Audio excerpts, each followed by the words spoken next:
All right, everyone. Good evening, good afternoon, wherever you may be. Welcome to tonight's webinar, The Secret U.S. Invasion of Canada, How the CIA Manipulates Public Opinion and Corrupts Canadian Foreign Policy. My name is Alison Bodine. I'm with the Fire This Time Movement for Social Justice and located here in Vancouver, Canada, the unceded territories of the Coast Salish nations, the Squamish, the Tsleil-Waututh, and the Musqueam nations. And I invite people to recognize the territories on which they are speaking from today, and also share your names and organizations in the chat. It'd be great to know who is with us as part of this webinar tonight. This webinar is co-organized by the Canada Files and CovertAction magazine, and is supported by the Fire This Time Movement for Social Justice. And we're all really looking forward to an excellent discussion, some thought-provoking questions and ideas about exactly how the CIA and the National Endowment for Democracy, or the NED, are interfering in politics here in Canada as one of the countries around the world where the United States does actively use these organizations to manipulate politics around the globe. We have some really great panelists tonight, and I think will frame us up for a great discussion. Panelists include Jeremy Kuzmarov, who is here from the, he's here from CovertAction magazine, Arnold August, speaking from Montreal today, as well as Aidan Jonah from the Canada Files. And following that, we'll have some announcements and then time for discussion where you can post your questions in the Q&A box or in the chat. Though, of course, using the Q&A box, always make sure your questions will be seen. And then we'll have a wrap up for the event. Really just glad to be with you all here tonight and introduce this interesting topic. I think it's going to generate some great questions. I do want to say that we are, unfortunately, that Eva Bartlett is unable to join us tonight due to some extenuating circumstances, but we hope to hear from her soon, and we'll attempt to bring some of her case and her perspective into the webinar here tonight. So thank you again, everyone, so much for joining. The webinar tonight is also being recorded, and you'll be able to find it later on YouTube and on Facebook and social media with both the Canada Files and CovertAction magazine. So we have a lot to look forward to there. We are going to go ahead and get started with our program tonight. There is going to be, as I said, a panel of speakers and then some time for discussion, as well as an opportunity for people to post their questions in the chat and everything. Let me go ahead and just get everything pulled up and make sure as well that everyone's able to chat, because I haven't seen any chat, so it usually means that it's turned off. There we go. Okay, now everyone is able to freely post into the chat tonight, and I encourage you to do so. Let us know who you are, where you are joining from, and how we can be most helpful during this webinar. If you have any technical questions, please feel free to direct them to me. First, for our speakers today, we are going to hear from Jeremy, who, as I said, is joining us from the United States. Jeremy Kuzmarov is the author of 4 books on U.S. foreign policy, including Obama's Unending Wars from Clarity Press in 2019, and The Russians Are Coming Again from Monthly Review Press in 2018 with John Marciano. His other books are Modernizing Repression, Police Training, and Nation Building in the American Century, and The Myth of the Addicted Army, Vietnam and the Modern War on Drugs. Kuzmarov is a recipient of the Serena Shim Award for Integrity in Journalism.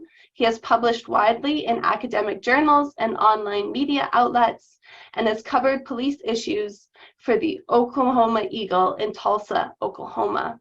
So it's a great honor to have you with us here tonight, and Jeremy, the floor is yours. Sorry, Jeremy, you are on mute. I'm going to ask you to unmute. It will send you a message. that better? Perfect. Okay, well, thank you so much for that introduction. And yeah, it's a real pleasure to be here with the Canada Files in this event. And I've observed, I've done a few articles for Covert Action on Canadian foreign policy.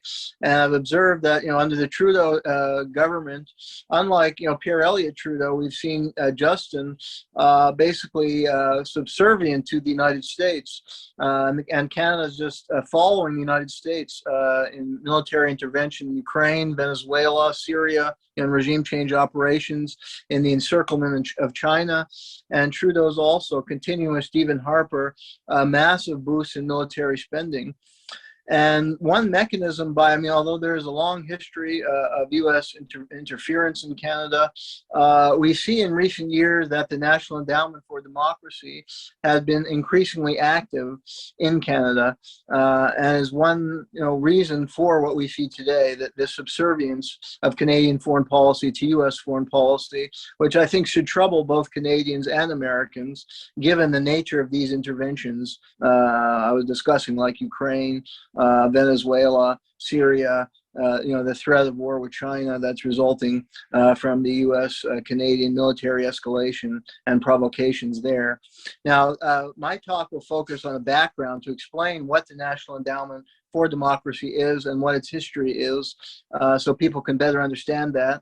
And then the other speakers are going to discuss more its interference in Canada and the threat that represents. The National Endowment for Democracy has been involved since its founding in 1983 in trying to undermine or remove governments independent of Washington, including democratically elected ones in Bolivia, Ecuador, and Venezuela. It was founded as an offshoot of the CIA in the early 80s to do what the CIA had done for many years, covertly, that is to spread propaganda and to support dissident forces in countries targeted for regime change by the United States, like the Soviet Union, and countries that had left-of-center governments or communist governments during the Cold War. Philip Agee, who is the founder of our magazine, was a CIA whistleblower. He wrote in the 1990s that, quote, nowadays, instead of having the CIA going around behind the scenes and trying to manipulate the process by inserting money here and giving instructions secretly and so forth, they have now a sidekick, which is the National Endowment for Democracy, NED. This assessment was confirmed by Alan Weinstein, the director of a research study that led to the creation of the NED in the 1980s. He remarked in 1991 that a lot of what we do today was done covertly 25 years ago by the CIA. The biggest difference is when such activities are done overtly, the flap potential is close to zero. Openness is its own protection.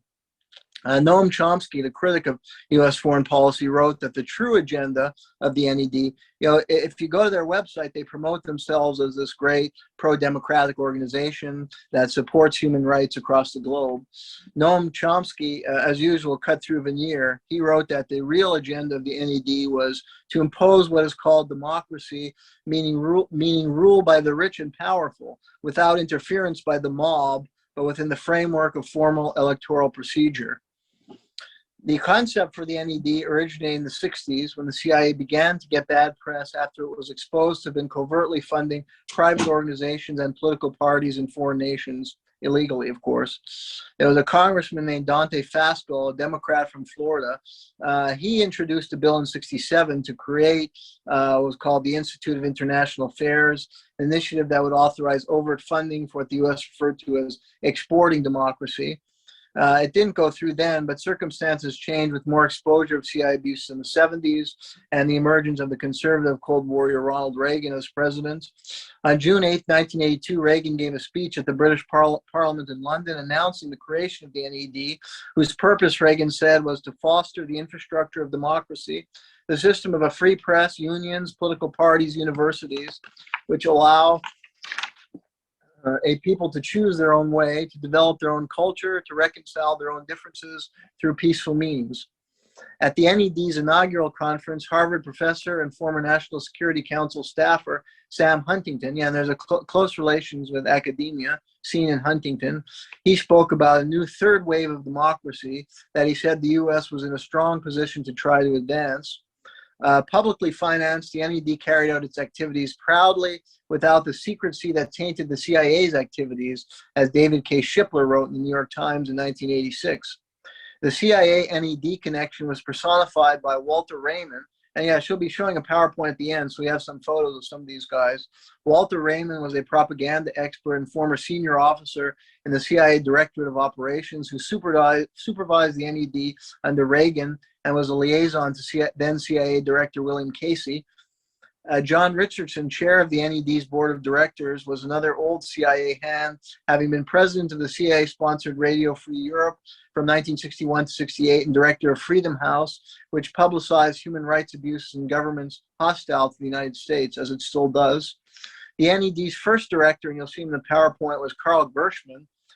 He was a former, and he had a trajectory similar to many neoconservatives. He had been a former chairman of the Young People's Socialist League and a Trotskyite who changed gears, perhaps for careerist reasons, in the 70s, allying with the hawkish Henry Scoop Jackson, Daniel Patrick Moynihan wing of the Democratic Party after George McGovern was defeated in 1972. And he then worked as an aide to Jean J. Kirkpatrick, a key figure in the Contra War, who in 1979 wrote an influential article and commentary in a neoconservative journal called Dictatorships and Double Standards, which claimed that totalitarian regimes of the left could never be reformed, while right-wing authoritarian regimes backed by the United States could be made to transition to democracy. In one of its first projects in the 80s, the NED provided several $100,000 to conduct literacy courses for rebel fighters in Afghanistan, Islamic fundamentalists bent on fighting the Soviet Empire, and enabled them to publish textbooks with unflattering accounts of the Soviets, and supported the Afghan Relief Committee, which published an English language bulletin intended for Western reporters, so to skew Western understanding of the conflict in Afghanistan in the 80s, to demonize the Russians as usual. The NED additionally financed the right-wing New National Party in Grenada, which won 84 elections monitored by the NED that followed the U.S. Operation Urgent Fury, ousting the left-wing New Jewel movement. The New York Times reported that the NED in the 80s was active in helping the anti-communist Solidarity Labor Union print underground newspapers in Poland, buying materials for anti-Sandinista newspapers in Nicaragua like La Prensa, and bolstering the non-communist opposition to a U.S.-imposed military dictatorship in South Korea.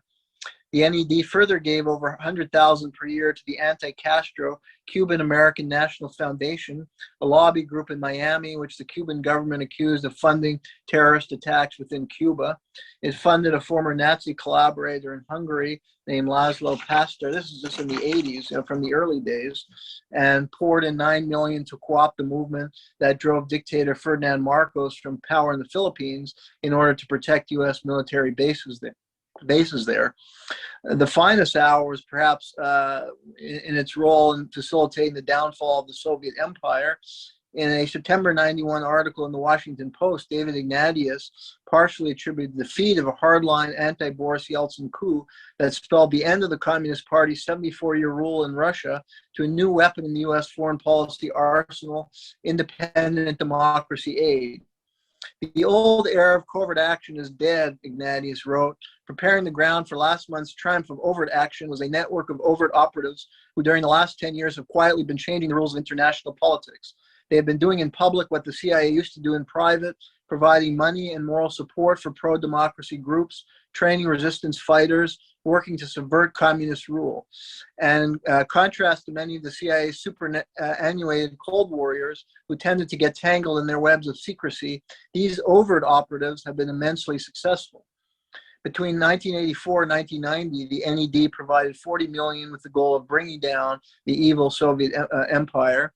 Hardline anti-communists and the national security establishments such as Zbigniew Brzezinski and Richard Pipes of Harvard, who are both of Polish background, the Poles hate the Russians, worked with Carl Gershman in this period to identify dissidents in the Soviet Union's constituent republics who could help destabilize the Soviet regime and finance anti-communist Soviet emigres agitating for regime change along the model of the Polish anti-communist resistance. The Soviet newspaper Pravda described the NED not inaccurately as a CIA front engaged in psycho-political warfare. It financed national minority groups from Ukraine, Lithuania, Estonia, and Crimean Tatars who were partnering with intelligence services to foment subversive activity. Of course, many of those groups had far-right political allegiances. The NED today continues to partake in this psycho-political warfare and to finance national minority groups from Ukraine, all these countries, Lithuania, Estonia, and Crimean Tatars, partnering with intelligence services to foment subversive activity. In 2018, the NED gave its Democracy Services Medal to Mustafa Djemilov, a former Soviet dissident and leader of the Crimean Tatars, who Russia accused of helping to coordinate an energy and food blockade of Crimea after it had voted to rejoin Russia in March 2014, following a US-backed coup in Ukraine. A Russian prosecutor referred to the legislative body of the Crimean Tatars, which Djemilov was part of, as, quote, puppets in the hands of big Western puppeteers who use the Crimean Tatar people as pawns in their game. And this, I think, an important comment for all the NED's actions. And these puppeteers include, of course, the NED. They promote these minority groups for their own agenda.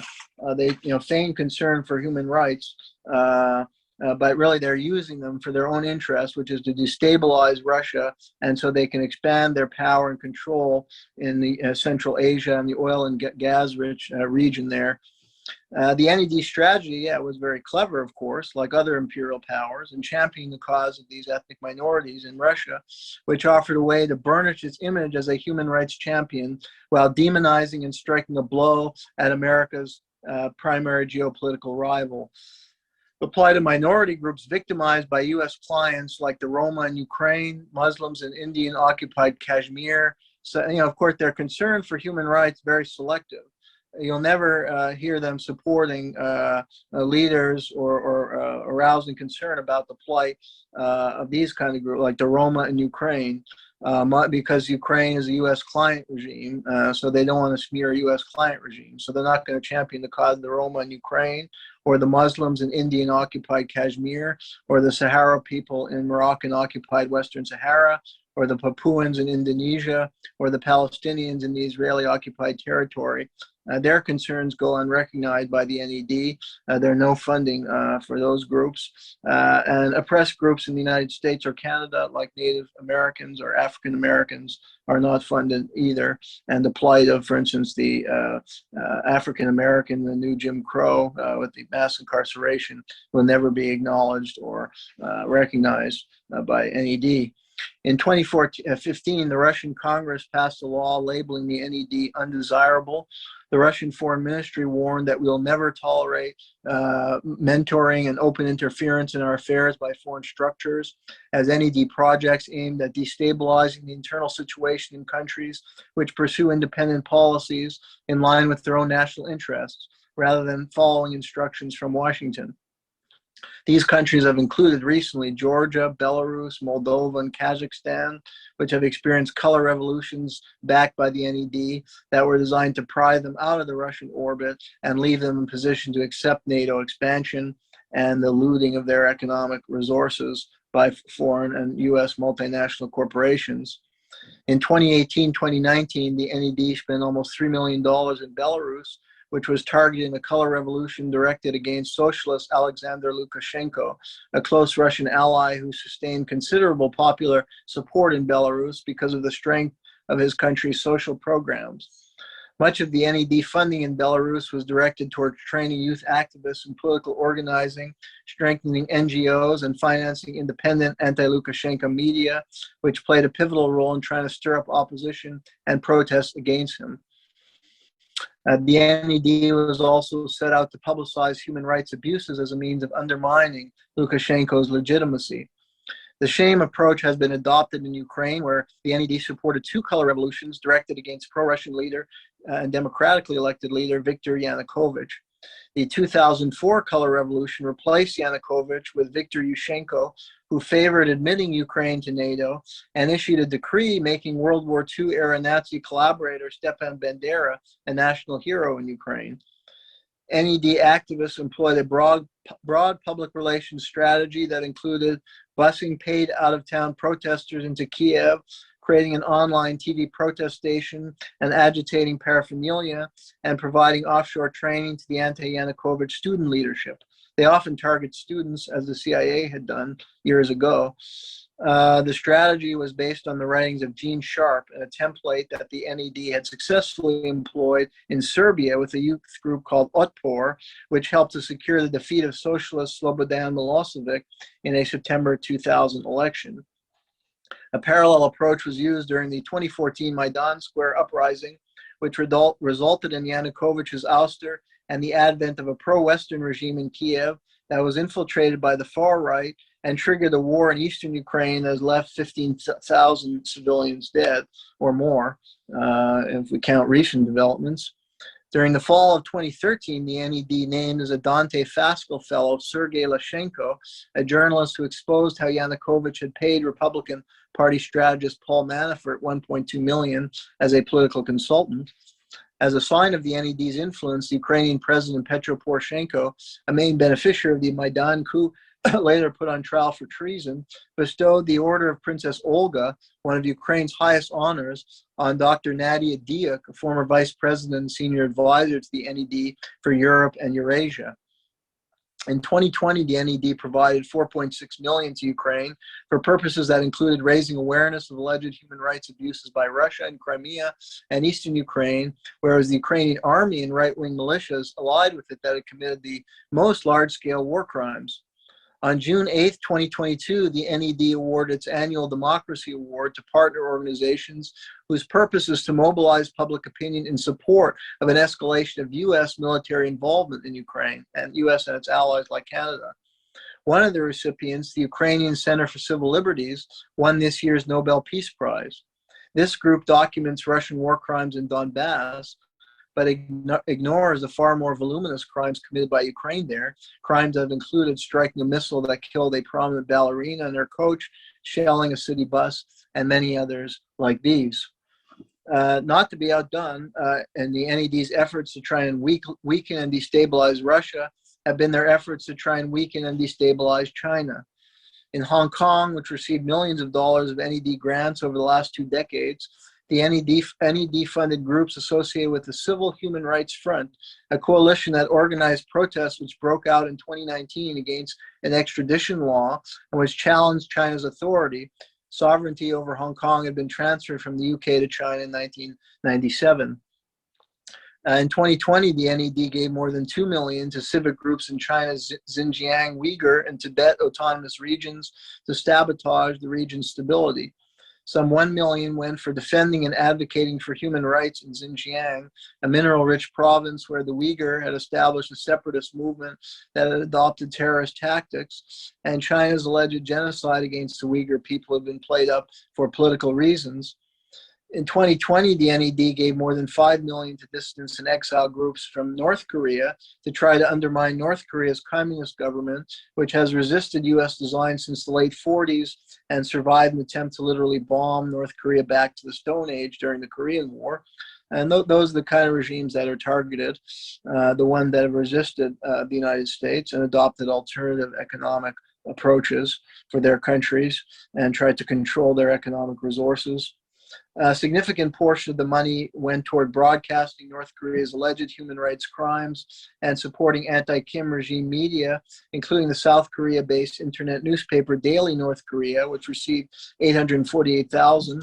That newspaper is known for publishing stories from North Korean defectors who are often of dubious reliability, in part because they receive large bounties from South Korea and possibly even NED for their testimony, something like $800,000 for denouncing North Korean human rights crimes.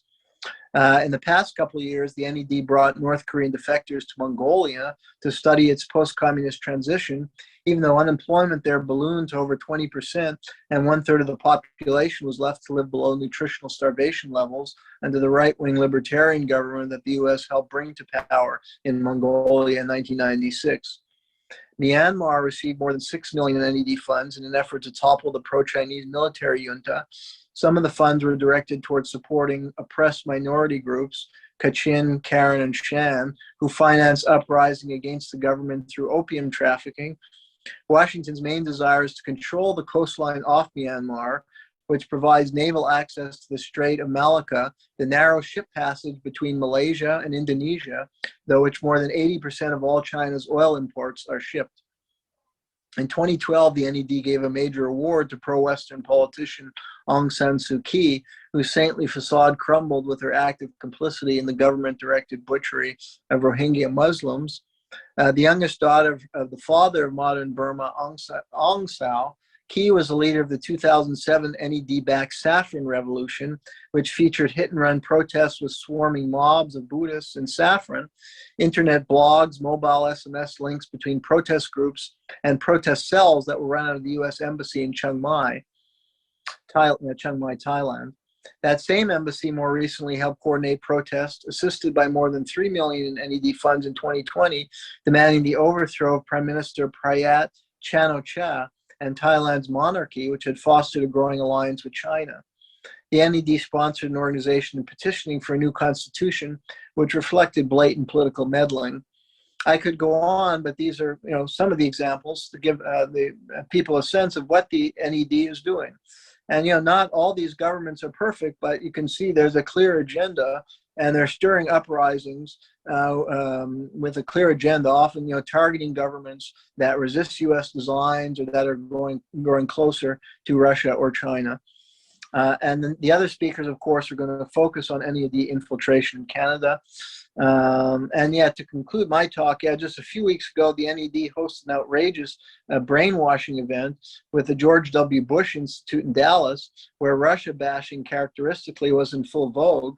NED director Damon Wilson, in his talk, praised dissidents toiling in Russian prisons because they dared criticize the war in Ukraine, along with the courageous women on the streets of Iran and dissident protesters in countries targeted by the U.S. for regime change like Cuba and Nicaragua.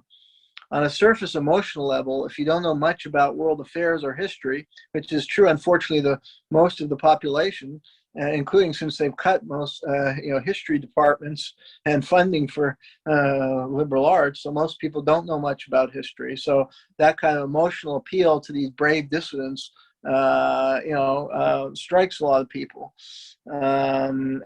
Wilson's presentation and the causes he was championing were very compelling on a surface level. His presentation is a good example of how the NED has been very effective in channeling liberal concern for human rights into support for U.S. imperial interests, military intervention, and regime change operations that threaten at this time to provoke World War III and that Canadians should not go along with. Thank you. Thank you very much. And then we're going to go to your slideshow now, where we can give people an idea of some of what you're talking about. This will give, and it's drawn, I think there's a link to some of my articles, because I've written about 4 or 5 articles on the NED, and I'm currently, today I was working on an article on the 3 Nobel Peace Prize winners, all have connection with the NED.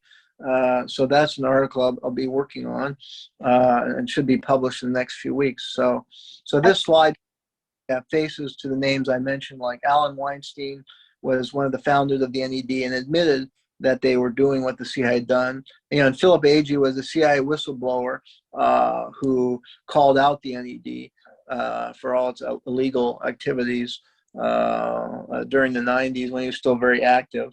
And Dante Fasco was one of the congressmen, and this is bipartisan. Fasco was a Democrat, and it's really, you see bipartisan support for the NED. The Biden administration has intensified support for it. So it's not really a partisan issue, it's bipartisan. And that's why we need a peace movement that calls out both parties and is nonpartisan for supporting this. But Reagan, of course, was a huge champion of the NED, and that's an image from his speech when he was announcing its creation in London. And Sam Huntington was a CIA-connected academic at Harvard who exemplified the close tie between the NED, CIA, and academia, especially the elite schools like Harvard and MIT and Yale in their political science and history departments.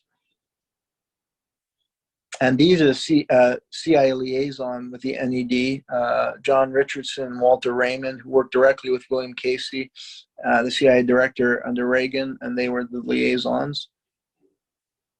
And Karl Gershman was, neoconservative. He had been a Trotskyite who morphed into a neoconservative and was a longtime director of the NED from the 70s until his retirement last year.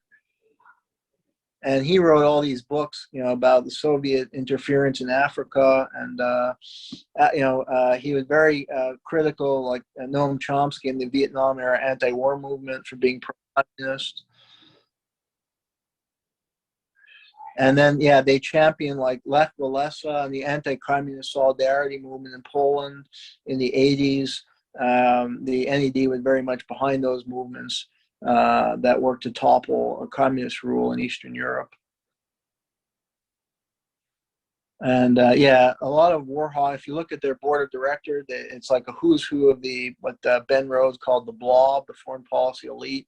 Many of them are neoconservative war hawks who've supported many dubious military interventions, like Washington Post columnist Anna Applebaum and Victoria Nuland, who was a key figure in the Maidan coup 2014.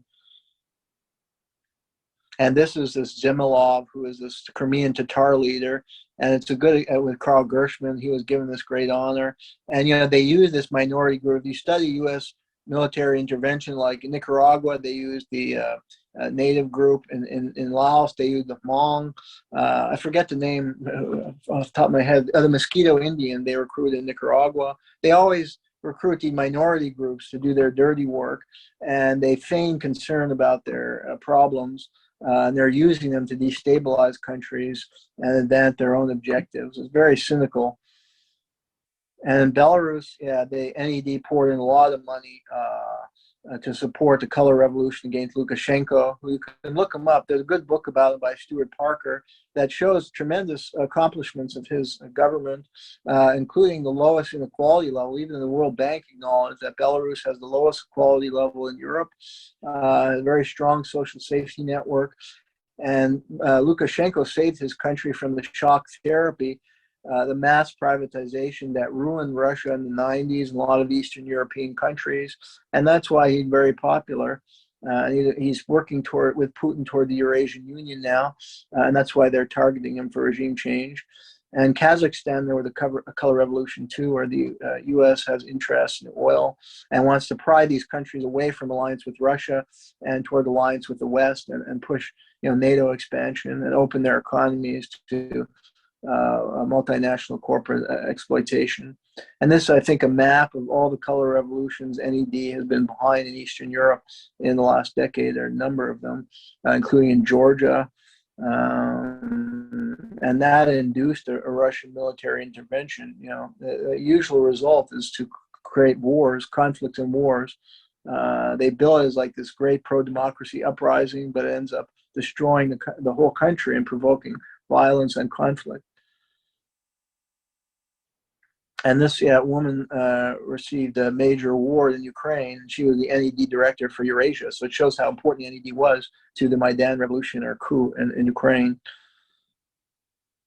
And NED had been a strong champion of the Ukrainian regime, which many people here know is a highly corrupt regime that was imposed in the 2014 coup, that is infiltrated by the far-right sectors, that has banned 11 opposition parties, that is carrying out Phoenix-style torture and assassination program led by absolutely venal leaders, and they're able to make people believe that this is a great champion of democracy.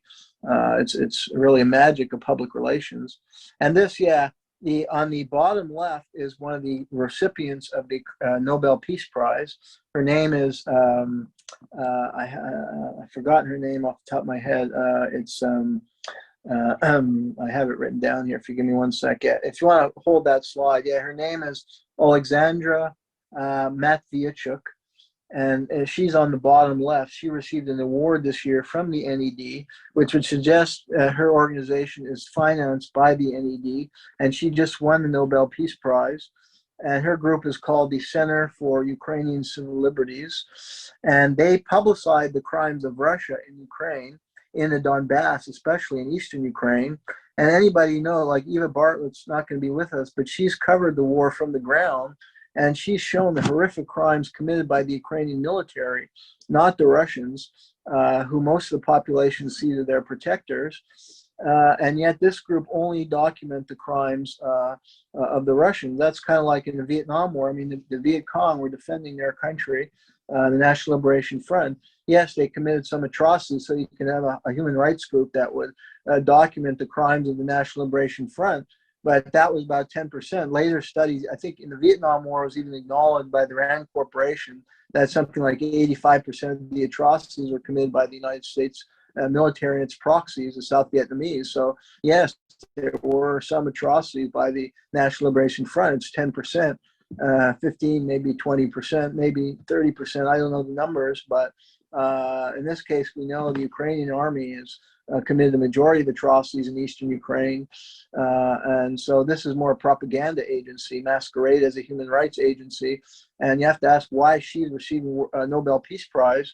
And again, if she's connected with the NED, that's a political propaganda agency, and no business receiving a Nobel Peace Prize, which has been, that organization has been thoroughly compromised. And yeah, the NED director, Damon Wilson, openly called for regime change in Russia. Imagine if you had a Russian leader calling for regime change in the United States openly. Obviously American would go crazy. And that's what's going on here. I mean, he was openly called for Putin's overthrow, and he's really been a gung-ho supporter of the war in Ukraine and lobbyist for more and more weapons that's prolonging that conflict. And yeah, Gene Sharp, many of you know, was the guru of Mr. Regime Change, and the NED would distribute his writings to political activists, and he provided a blueprint for overthrowing dictatorial governments. And it was cloaked in this, righteous language. So I think a lot of the activists they target are young people who feel like they're supporting a great cause of overthrowing dictators, but meanwhile they're really doing the bidding of the United States empire, and the end result is chaos and conflict for their countries and disaster. And yeah, Hong Kong was another color revolution, and the NED poured in a huge amount of money as part of this effort to weaken and destabilize China. And they were supporting, playing up the human rights abuses, and that's the cause du jour, the Uyghur. Suddenly there's concern and compassion for the Uyghur, but it's a politicized agenda. The Xinjiang province, the mineral-rich province that they want to destabilize and provoke an uprising against China, and it's part of an effort to weaken the Chinese Communist government. And Gershwin, they champion the cause like North Korean defectors. Some of these defectors are outright charlatans who've just been paid hundreds of thousands of dollars. And they have a lot of money. I mean, at the end of the day, like the CIA, they're corrupting people through money. And they'll say whatever the NED wants them to say. And they make like everything black and white in these countries when some of these, internal political dynamics are very complex.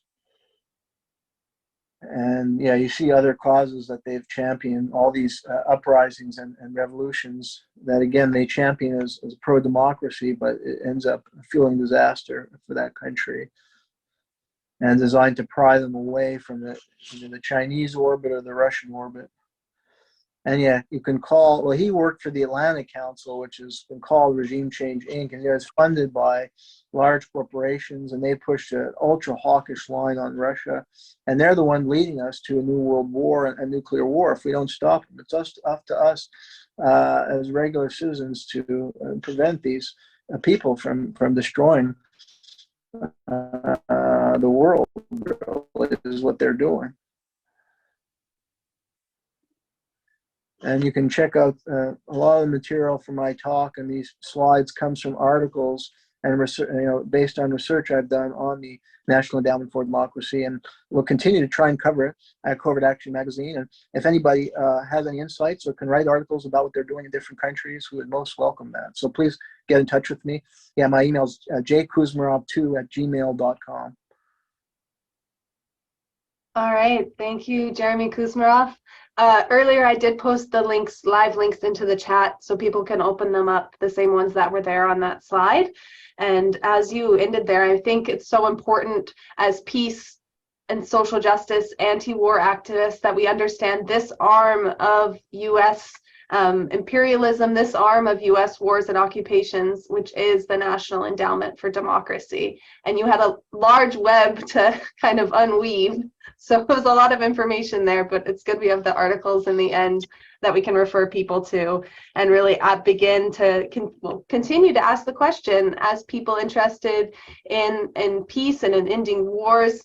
You know, how is it that the US can continue to say they stand with human rights, and when they supply weapons to Saudi Arabia and don't say a word about Yemen? Where are the voices of the people of Yemen or of Palestine or of Iraq, all of these countries that you mentioned that haven't been subject to the NED color revolutions or the various building up of non-governmental organizations? So very helpful to our talks here today and our discussion we're hoping to have.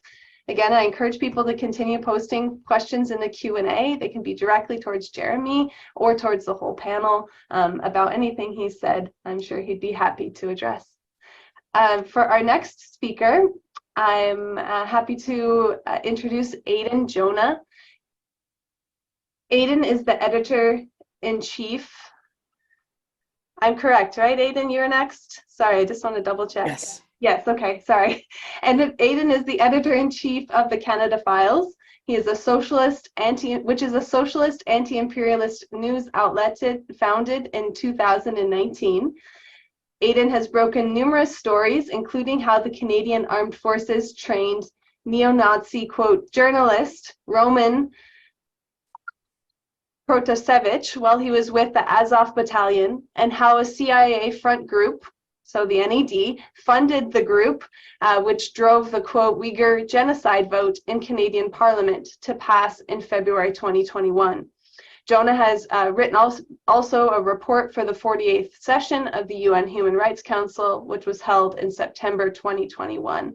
So Aidan's here to share with us more about the Canada angle to what Jeremy was talking about.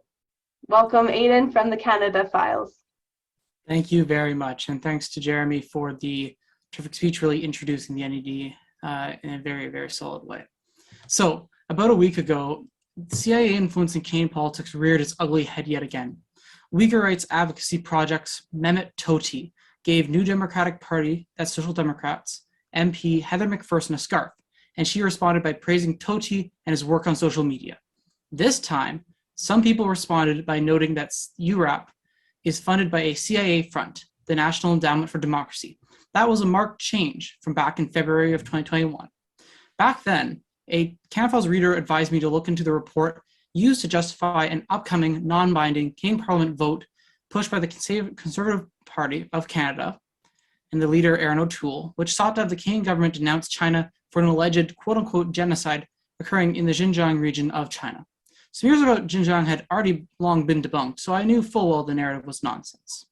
The report, which the vote used as part of its justification, was produced by the Subcommittee on International Human Rights study on the, quote, human rights situation of the Uyghurs. So I chose to study the study. Quickly, it became apparent that Adrian Zenz was just the first of so many imperialist mouthpieces to testify to this committee. Then, the Grey Zone editor Max Blumenthal confirmed that he and contributor Ajit Singh were never invited to testify before the subcommittee, despite the Grey Zone's groundbreaking investigations debunking the Xinjiang genocide myth done in 2019. Already then I had a sense that this is going to be a very one-sided study.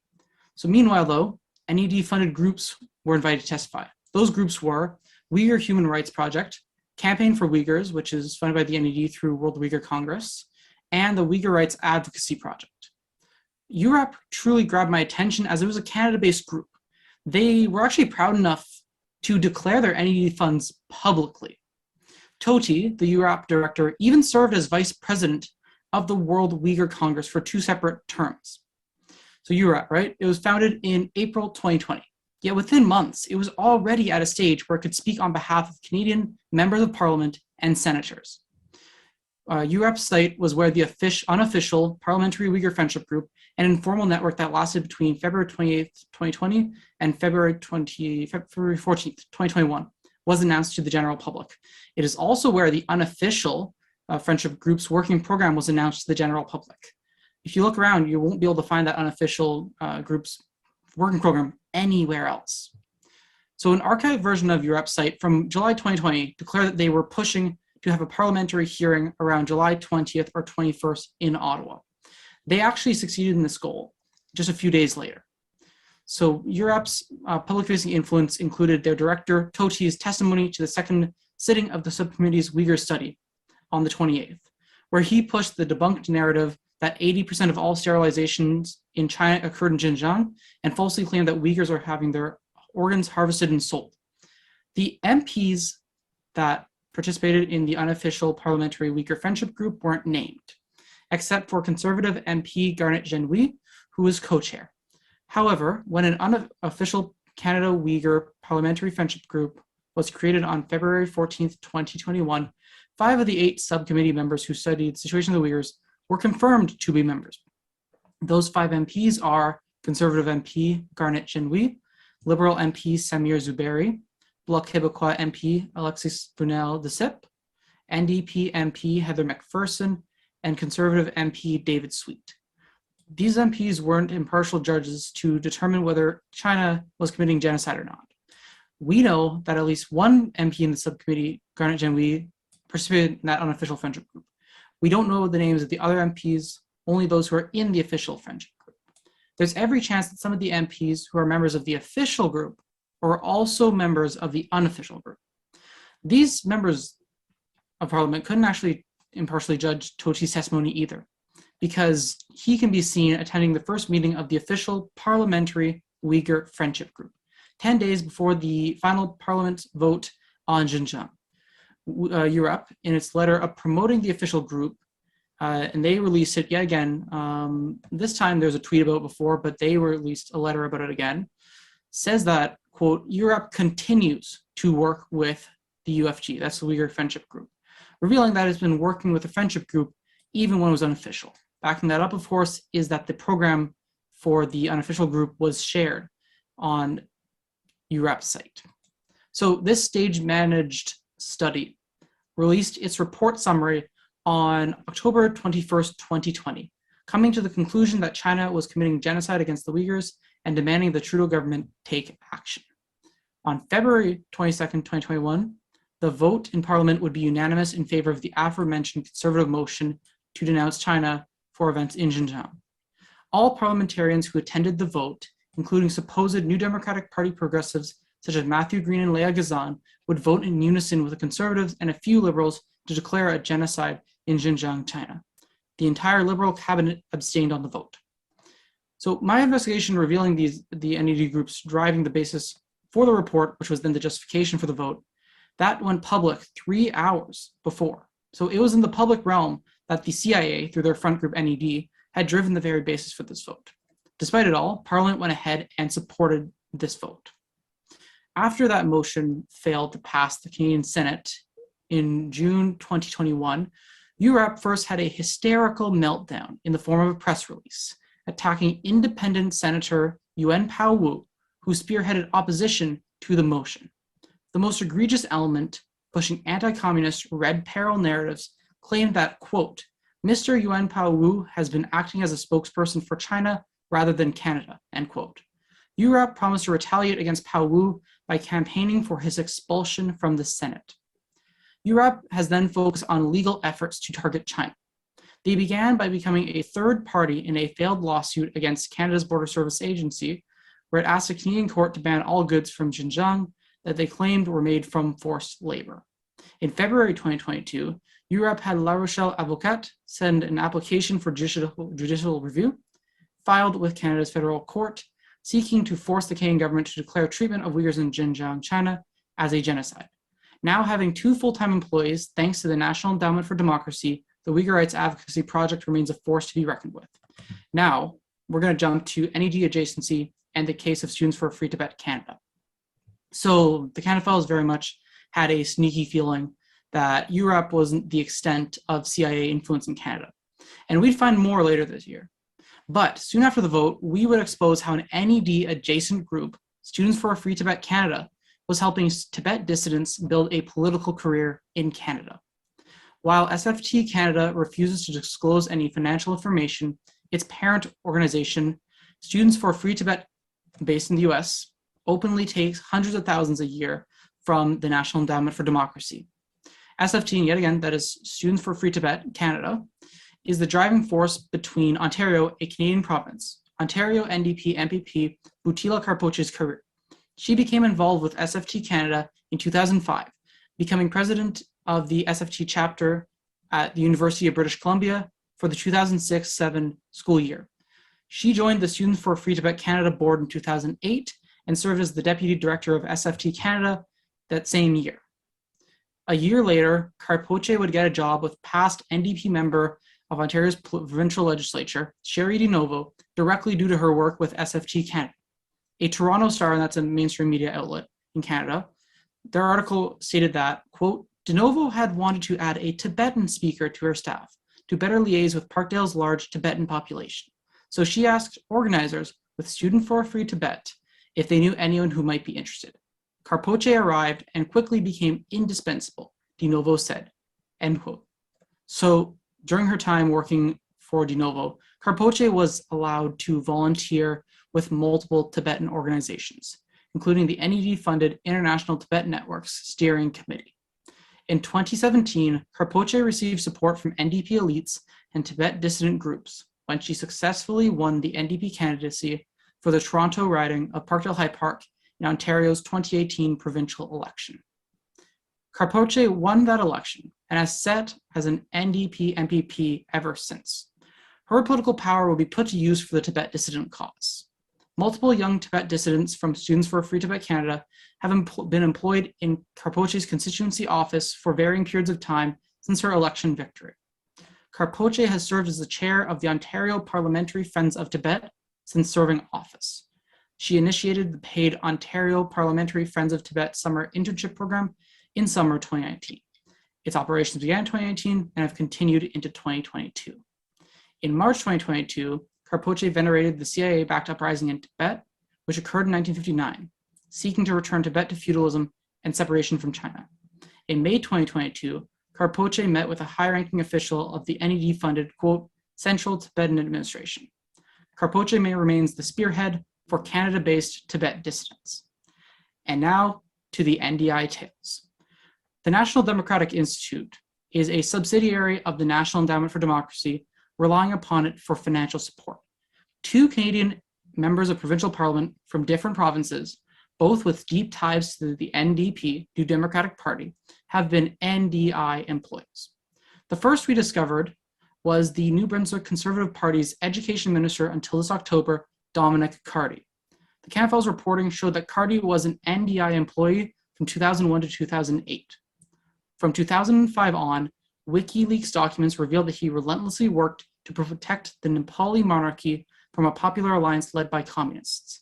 That failed when a popular revolution in 2006 overthrew the monarchy, and then Carly had to leave after Maoists won control of Nepal's National Assembly in 2008, despite his efforts and the NDI's efforts to collude with opposing political parties and suppress Maoist votes in the hillsides. So Carty had to return, and he returned to New Brunswick in 2010. And he was the New Brunswick NDP's campaign director for the provincial election. He was then that party's leader between 2011 and 2017. He switched to the Conservative Party and became education minister between 2018 and October 2022, where he worked hard to demonize Confucius institutes. These are mainly language institutes that are run in other countries at the request of these countries or provinces. So in June 2021, even, Carty said he was working with representatives of China's Taiwan province to find a replacement for mainland Chinese government Confucius institutes. His attacks can be found in CanFiles articles, but we don't have all the times in the world. The other MPP with National Democratic Institute ties is British Columbia NDP MPP and Solicitor General Mike Farnworth, who worked for the NDI between 2001 to 2004.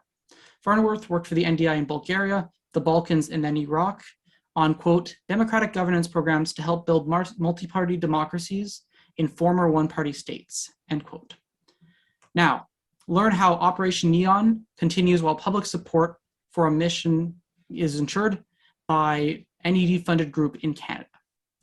On November 30th of this year, Canada's Department of National Defence confirmed that a Canadian surveillance plane participating in Operation Neon had been intercepted by a Chinese warplane for the second time this year.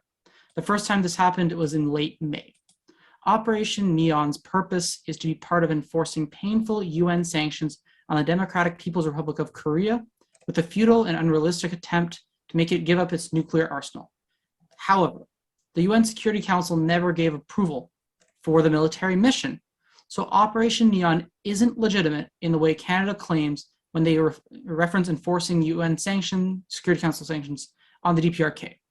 This mission is just part of a 70-year campaign by the US and NATO countries to destroy an independent socialist country that is long aligned with socialist China and resisted US imperial designs in Southeast Asia.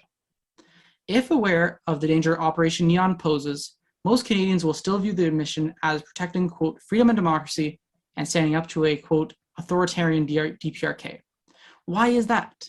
Well, the big influence to the current state of Canadian political consciousness on the DPRK is Canada-based NED-funded organization Han Voice. So officially, Han Voice provides real community support via quote-unquote grassroots efforts to cultivate relationships with Canadians who are in a position to change government policy towards, in their words, North Korea. Han Voice is actually slightly different than other NED-funded groups in Canada in that it has actually been formally supported by Canadian federal governments. It was formally supported by the then governing Conservative Party at Han Voice's 2007 launch. We had actually recently resigned Alberta Premier Jason Kenney was the man who the Conservative government brought to represent themselves at the event. A policy goal announced in 2013 by Han Voice, which envisioned a government program to welcome refugees to Canada from the DPRK via private sponsors, was backed by the ruling Conservative government in 2014. But then the Liberals came to power, and that got dashed for a bit. Let's jump back a little bit, though. Talk about the NED. Han Voice's big first event was almost entirely funded by the NED. So this first big event was August 2010, and the NED gave Han Voice $160,000 US to host the, quote, 10th International Conference on North Korean Human Rights and Refugees. Then NED Chairman Carl Gershman spoke on the conference's third day, while Canadian Senator Jonah Martin and Canadian MPs attended the conference's policy roundtable on its final day. This event helped Han Voice boost its reputation in the global DPRK network, anti-DPRK network, that is mostly funded by the US.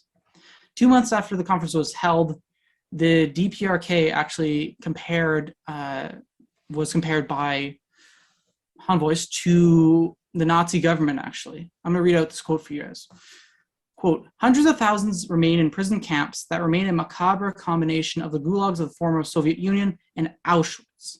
Torture is rampant, execution still public. Their words 2 months after that conference, certainly not mine.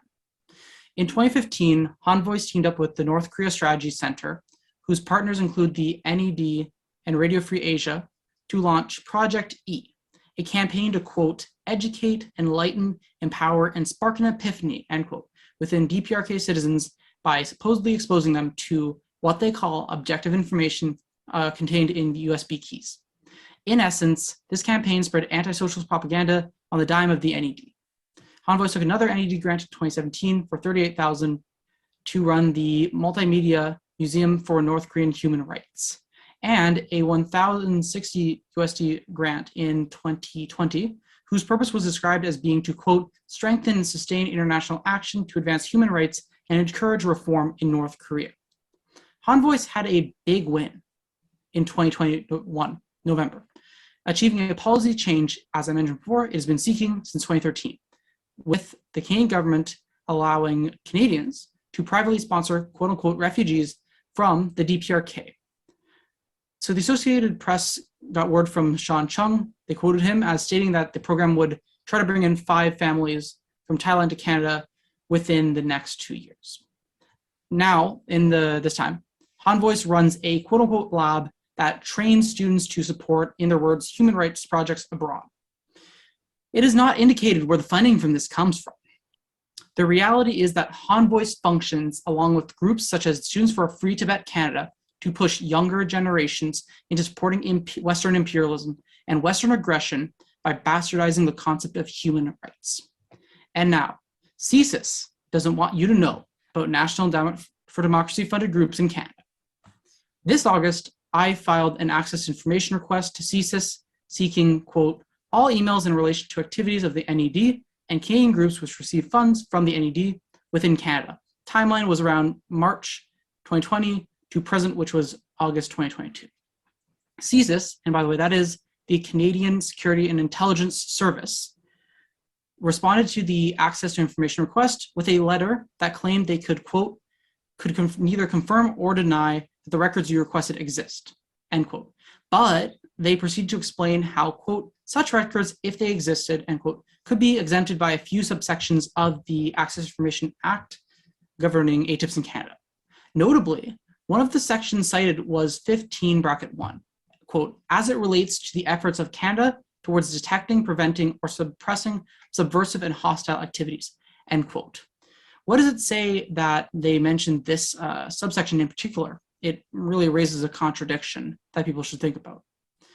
Now, CSIS was surely displeased when the Canada Files revealed more recently that another two groups in Canada had taken NED funding in 2020. The Canada Tibet Committee took $38,000 in NED funding for what was called, quote, promoting awareness of Tibetan human rights, where they had a commitment to convene a series of regional workshops in 2020 to build support for stronger legislative and policy action on Tibet in Canada.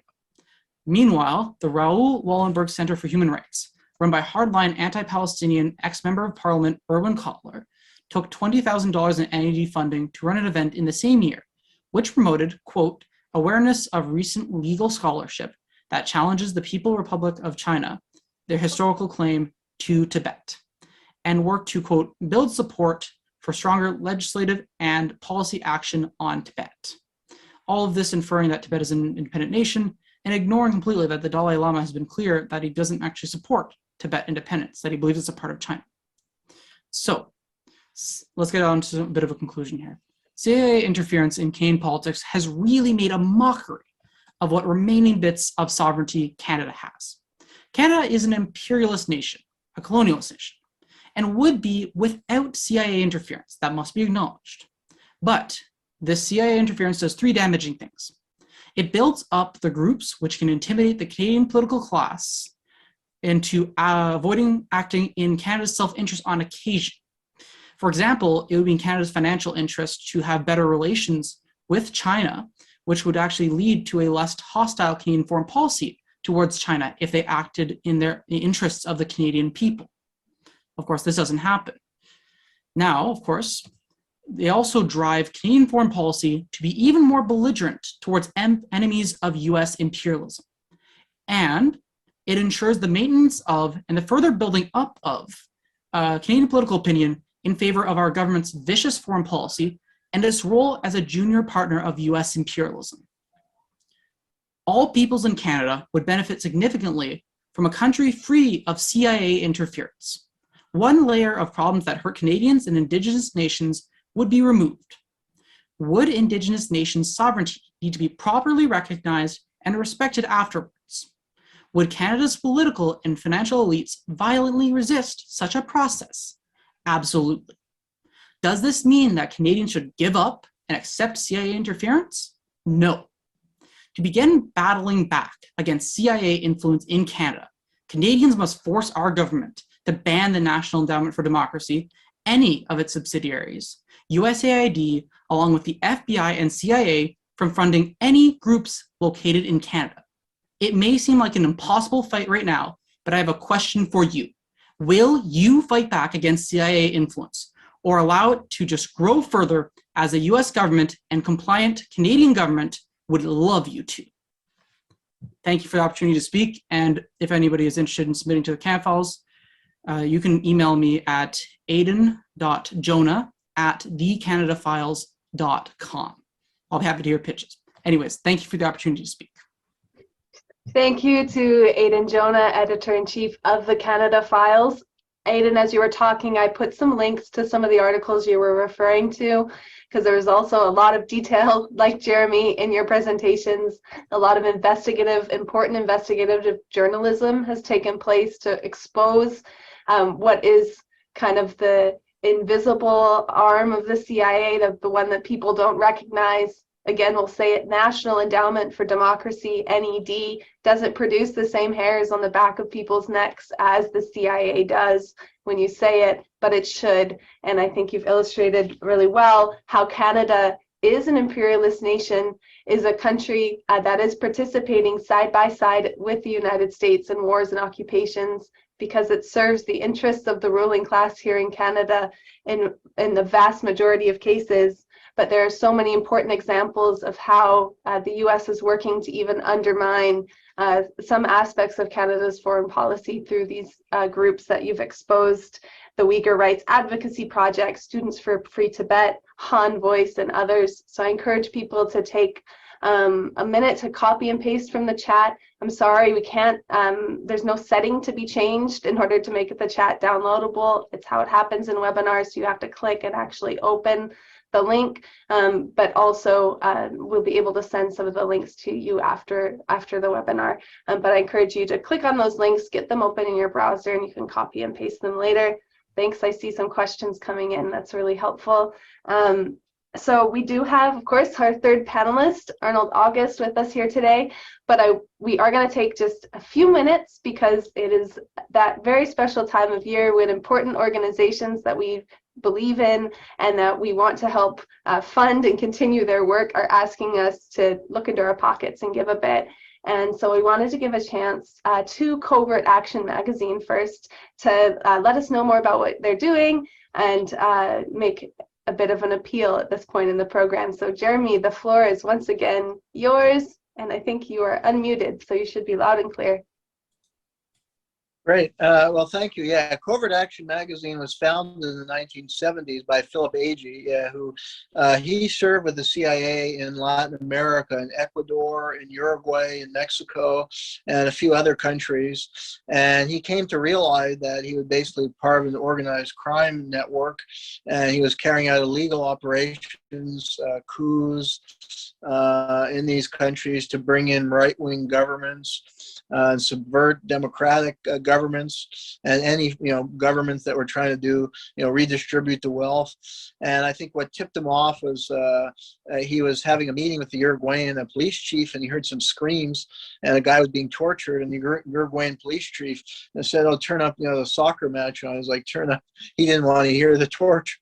And then the AG realized he had been in his role. He had helped to identify, this guy who was being tortured was put on a CIA blacklist by AG's own work, and that's what he couldn't, do it anymore. He actually had a conscience, and he left the agency, and he wrote the book Inside the Company, CIA Diary, which is a brilliant expose that I recommend to everyone. And then he founded CovertAction Information Bulletin with Lou Wolf, who was a journalist who had worked in Laos and saw how the CIA had carried out a secret war in Laos, which became the most heavily bombed nation, I think, still probably in human history. So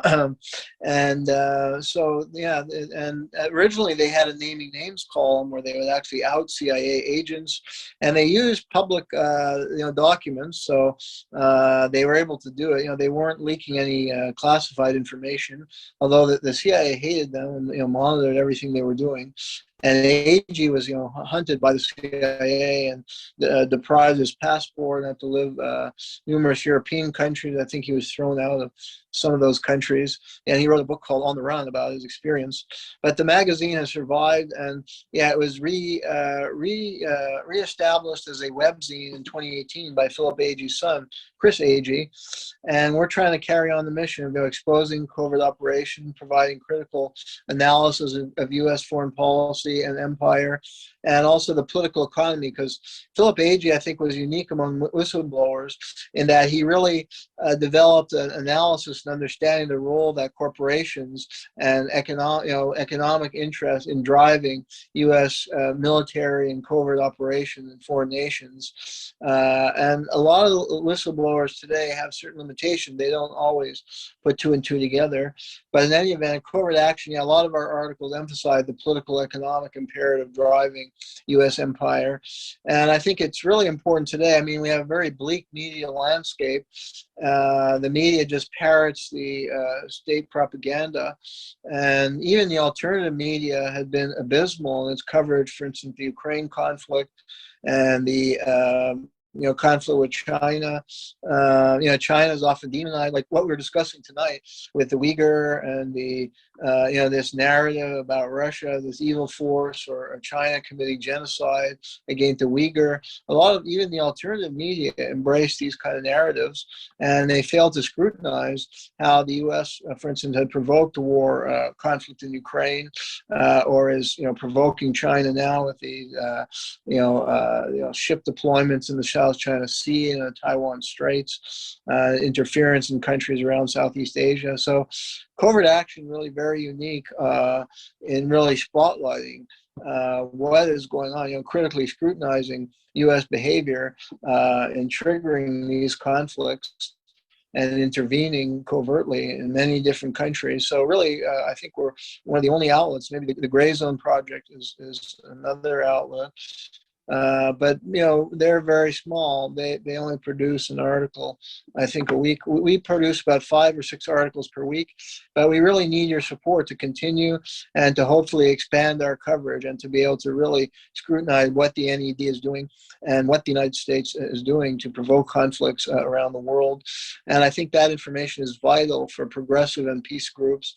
I mean, the first step is, first, these groups have to be knowledgeable and really understand what's going on, so their activism is channeled in the right places and the right direction. And then we have to try and reach a broader public and broader mass. As our education system, media is failing, we feel that with more support, we could potentially try and reach a broader mass and really develop a mass movement for a more humane and sensible foreign policy. So we could, greatly, it would be great if you could help us in any way, if you could write articles for us. If you have some money to donate us, we would greatly appreciate it.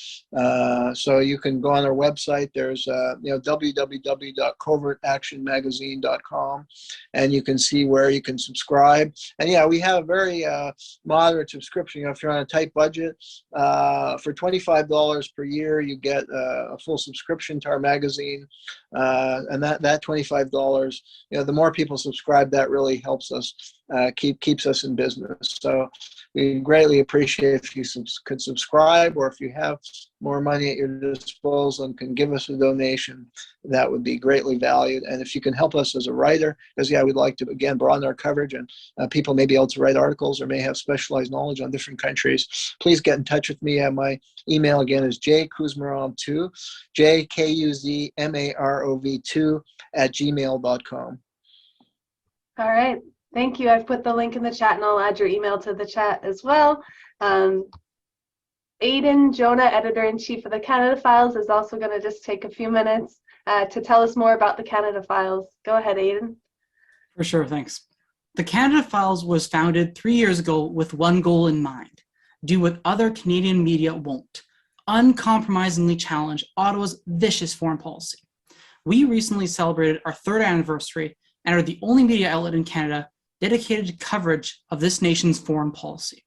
Through original investigative journalism and hard-hitting analysis, the Canada Files has exclusively revealed how a CIA fund, as you know, the National Endowment for Democracy, funds multiple Canadian groups. We've shown how Canadian think tank Macdonald Laurier Institute is a pay-for-demonization group that takes money from the Latvian government, US State Department, and China's Taiwan province, to demonize Russia and China. We have exposed and opposed anti-China forces plotting to make the Canadian government pursue an even more hostile foreign policy towards China. We have rejected the demonization of Axis of Resistance, which fights for Palestinian liberation. We've really taken head-on how anti-Cuba forces seek to destabilize Cuba, and we've actually taken the charge in revealing how there are right-wingers in Canada trying to build support for that destabilization. We have exposed how Canadian media and the state demonize progressive and socialist nations fighting back against imperialism. Our efforts have really managed to pay dividends. We've managed to build up a very strong audience that we are tremendously proud of. We've started to actually, in a way, we couldn't pay when we started our investigations in our news analysis back in 2019. We were a new outlet, but now we can. That has been a real journey, but we've done it. And we've served as a bridge between Canadian and anti-imperialist crusaders. However, we know full well we have just scratched the tip of the iceberg. The Canada Files can and will be so much more. From more in-depth investigations, such as some of them that you've seen since the launch campaign started, to insights from the luminaries of our time through news analysis articles and interviews. One of those interviews being intrepid investigative journalist Eva Bartlett, who's on the ground in Ukraine. We are ready to take the next big step, but Canada Files cannot do it alone. To this date, we've coped with the meager means at our disposal. In order to take this leap forward, we need your help. So, momentum's actually on our side, though.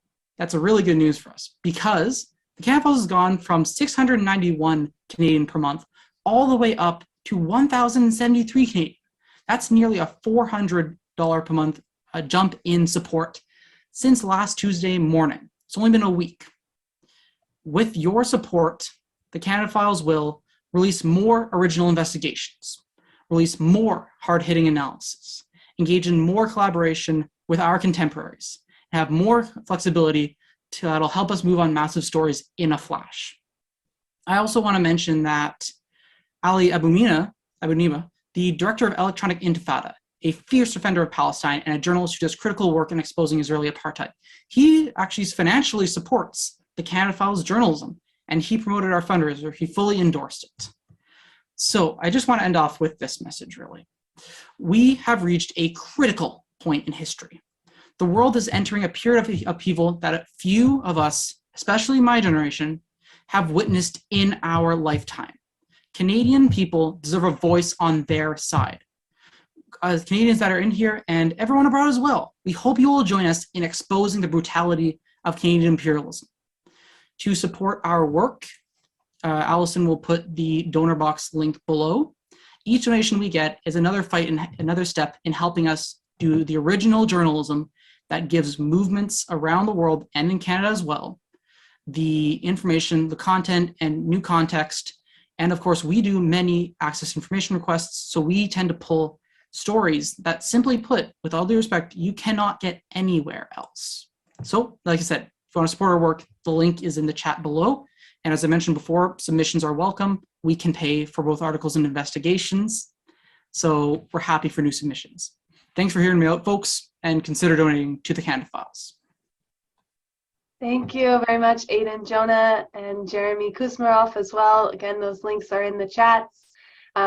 You know, it's clear that we do not have funding from the NED or anything. So they have bazillions, millions, and billions of dollars to hand out. And we have all of you, we meaning like Canada Files, CovertAction magazine, and other left organizations.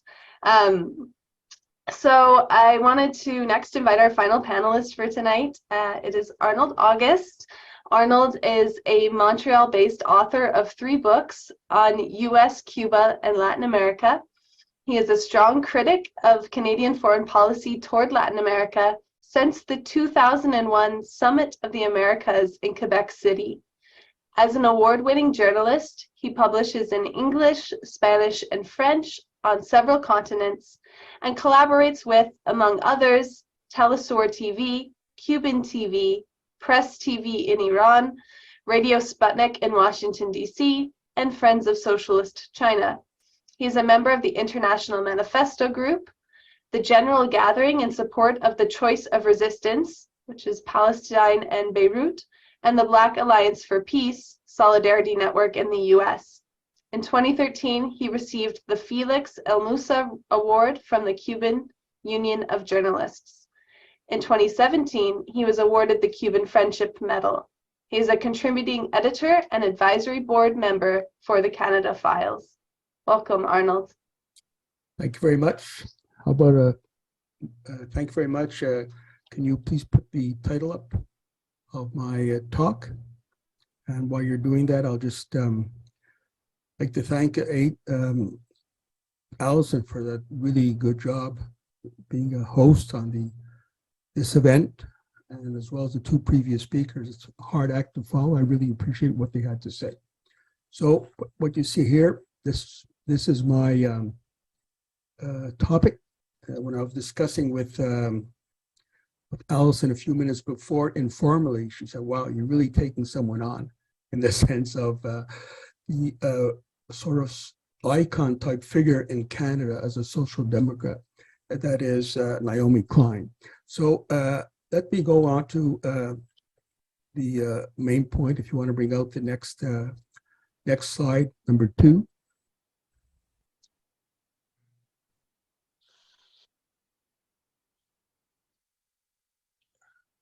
Yeah, so this is what got the attention of Allison. Very startling and daring point of view, but it's important people can read it on their own, and they perhaps will know where I am going. So I'll give you some time to read it on your own. That is written by the Chicago Tribune, by the way, showing how she was a CIA agent, Gloria Steinem.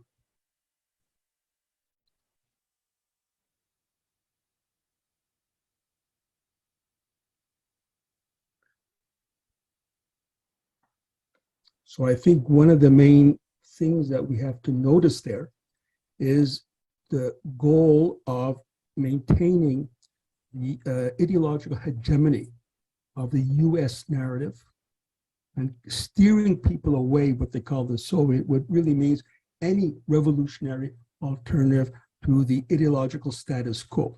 Now, I'm not saying that Naomi Klein is a CIA agent. She is not paid by the CIA. But the point is, do you think Steinem would have invited her to that position of being a main speaker in her show if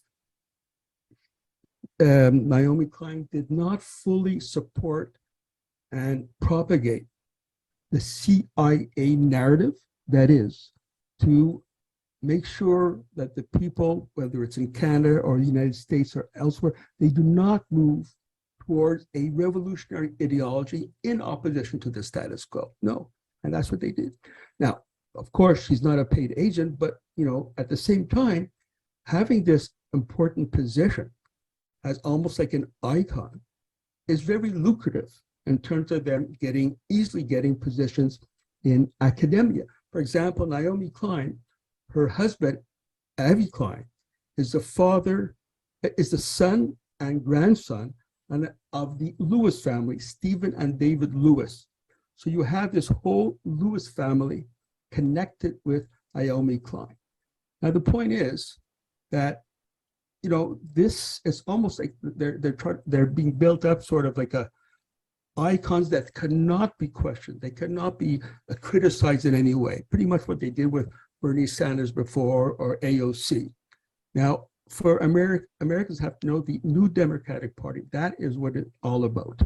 So their position, like she gets these important positions in the academia, and it's sort of like the Lewis family is sort of like a theocracy that while they are fighting for elections to the Canadian Parliament, they make all kinds of sounds with regards to socialism. Therefore, we don't say socialism, they're for social change or fair share of the pie, etc.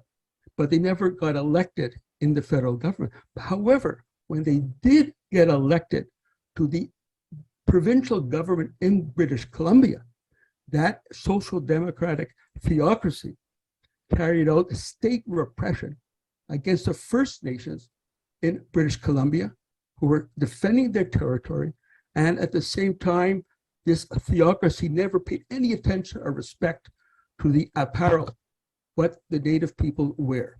Now, the point is that by reading what Steinem said about the needs of her program, it shows very clearly that what is the nature of it? Like social democracy, its main feature, the raison d'etre of social democracy is to keep people away from a revolutionary ideology as in opposition to the status quo. And, that's what it's all about. And I think that, it's basically what has been said before. They are, like, in words, barely in word, they are for socialism in Canada or United States, like Bernie Sanders said before, or AOC would barely say. Okay.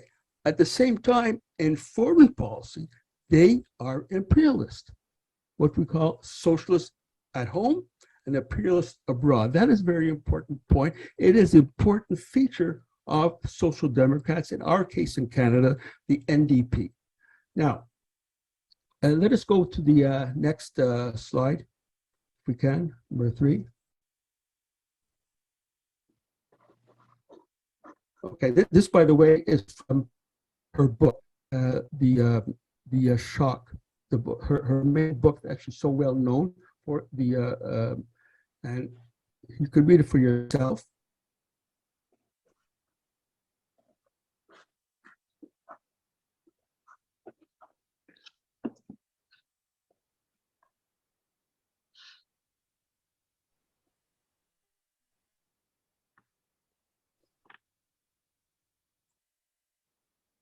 So that is from her book, The Shock Doctrine. She is speaking. So let us look into that. She's talking about World War II.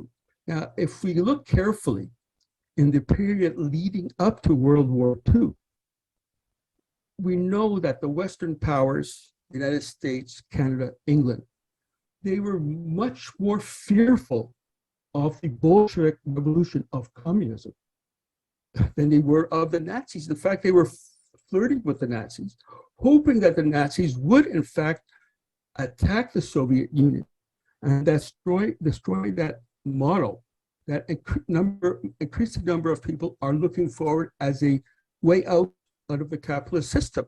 So this is the real story. The real immediate is to stop people in Canada from gravitating towards a revolutionary ideology. That was all about. And, it's interesting that in her book, there's a lot of words, against capitalism and all that, hundreds of times. But that that the word imperialism in her famous book, The Shock Doctrine, is not mentioned once. That is very indicative of the nature of the social democrats, socialism in words at home and imperialist abroad, because that is really the main feature of the system in Canada and the United States. We cannot separate the capitalist system in Canada from their imperialist adventures abroad. Now, let's go to the next one.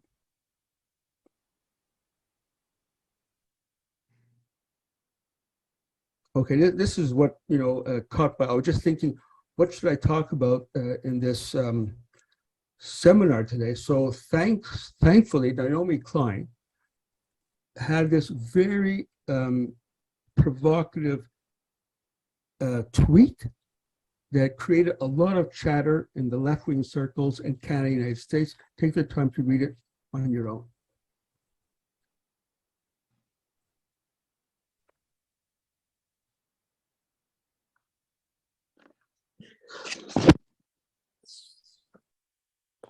So there she is, obviously calling for regime change, similar to the New York Times. And she says that this uprising in China against authoritarian rule has been so long in coming. Well, she should know about it, because she had Naomi Klein, sorry, I know she's an icon for some people, she had been actively promoting regime change in China for many years. She did go to China a while ago, before she wrote the book, I believe, or since. But her only interest there was to investigate surveillance that is supposedly going on in China. Now, what does she have to say about China in her book, The Shock Doctrine? That's supposed to be a model for progressive people. And I'm quoting from her book. just going through, and this is her description of China. First of all, Tiananmen. It's a pro-democracy movement. What took place in Tiananmen was a massacre. She actually equates Pinochet and Deng Xiaoping, who was the president at the time. She called the massacre a bloodbath, and once again, a massacre. And the Chinese people, the Chinese government is only interested in holding on to power. And she even compares, are you ready for this? She compares Deng Xiaoping with Pinochet. I don't know how she gets there. It's because of a contorted discussion of the free market control or free market. She called repression, Mao as a brutal control over the people, tanks shooting indiscriminately, arrested and executed people. Mao wiped out opposition, etc. Deng, known as the butcher of Beijing, etc., etc., or the raw terror of Tiananmen Square. This is in her book. Now, she doesn't give any proof of these accusations against China. She quotes one individual, a well-known authority on China, whose main life has been dedicated to writing books against China and in support of regime change in China. Now, let's look how we're giving some perspective to all of those adjectives that she had to say against China. Well, all these, brutal massacres and things like that. What did she have to say about Israel in her book? Nothing. It was just a conflict. And she talks mildly about occupation, etc. And anyone in Canada and the United States knows if you want to make headway, get a comfortable job in academia, you cannot take a serious stand against Israel. Okay, if she would have written the same things against Israel as she wrote against China, she wouldn't have that cushy positions that they find so easily in academia. Now, what about Canada? What does she have to say about Canada in comparison to those adjectives that they use against China? Nothing. Oh, she in passing says that there was an issue with the residential schools, but nothing at all against the genocide that's carried out by the Canadian state in her own country, Canada. Now, she's very critical of Deng Xiaoping, who was a major person leading the reforms in China after Mao Zedong passed away. Now, we don't have time to go into it, but the most serious analysts of China indicate since the Chinese Revolution started in October 1st, 1949, to date, yes, there's been many changes, zigzags, but the overall orientation of the Chinese Revolution has been to build socialism, but in a creative way, is what they call socialism with Chinese characteristics. So that's pretty much what she has to say with regards to that. And can we go to the next slide?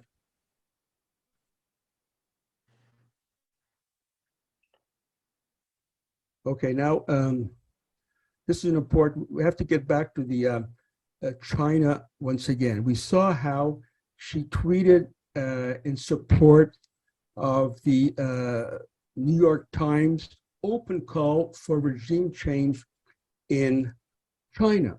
Now, the New Democratic Party, Aidan dealt with it to a certain extent, is not, supposedly a left party, right? The equivalent of AOC or Bernie Sanders. But the New Democratic Party, with regards to China, is actually less left than Justin Trudeau. The Canadian Parliament is the first one in the world to have accused China of carrying out genocide against the people in Xinjiang, the first one. And one of the most important proponents of that has been the NDP. And we see here on the screen that her only criticism, she actually criticized Justin Trudeau for not doing enough against China. So this is what social democracy is all about in Canada. And it's not very different from how the AOC or Bernie Sanders acts on international situation as well. Now, can we go to the next slide?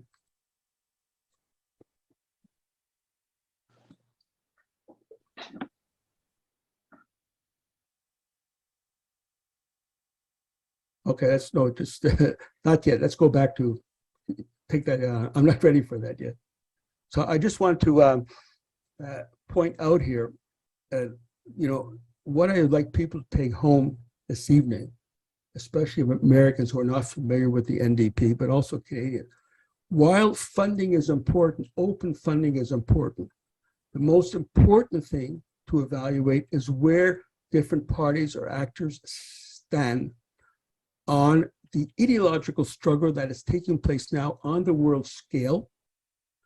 People looking for alternative to the capitalist status quo, and an alternative to the imperialist wars in order to build something in opposition to that.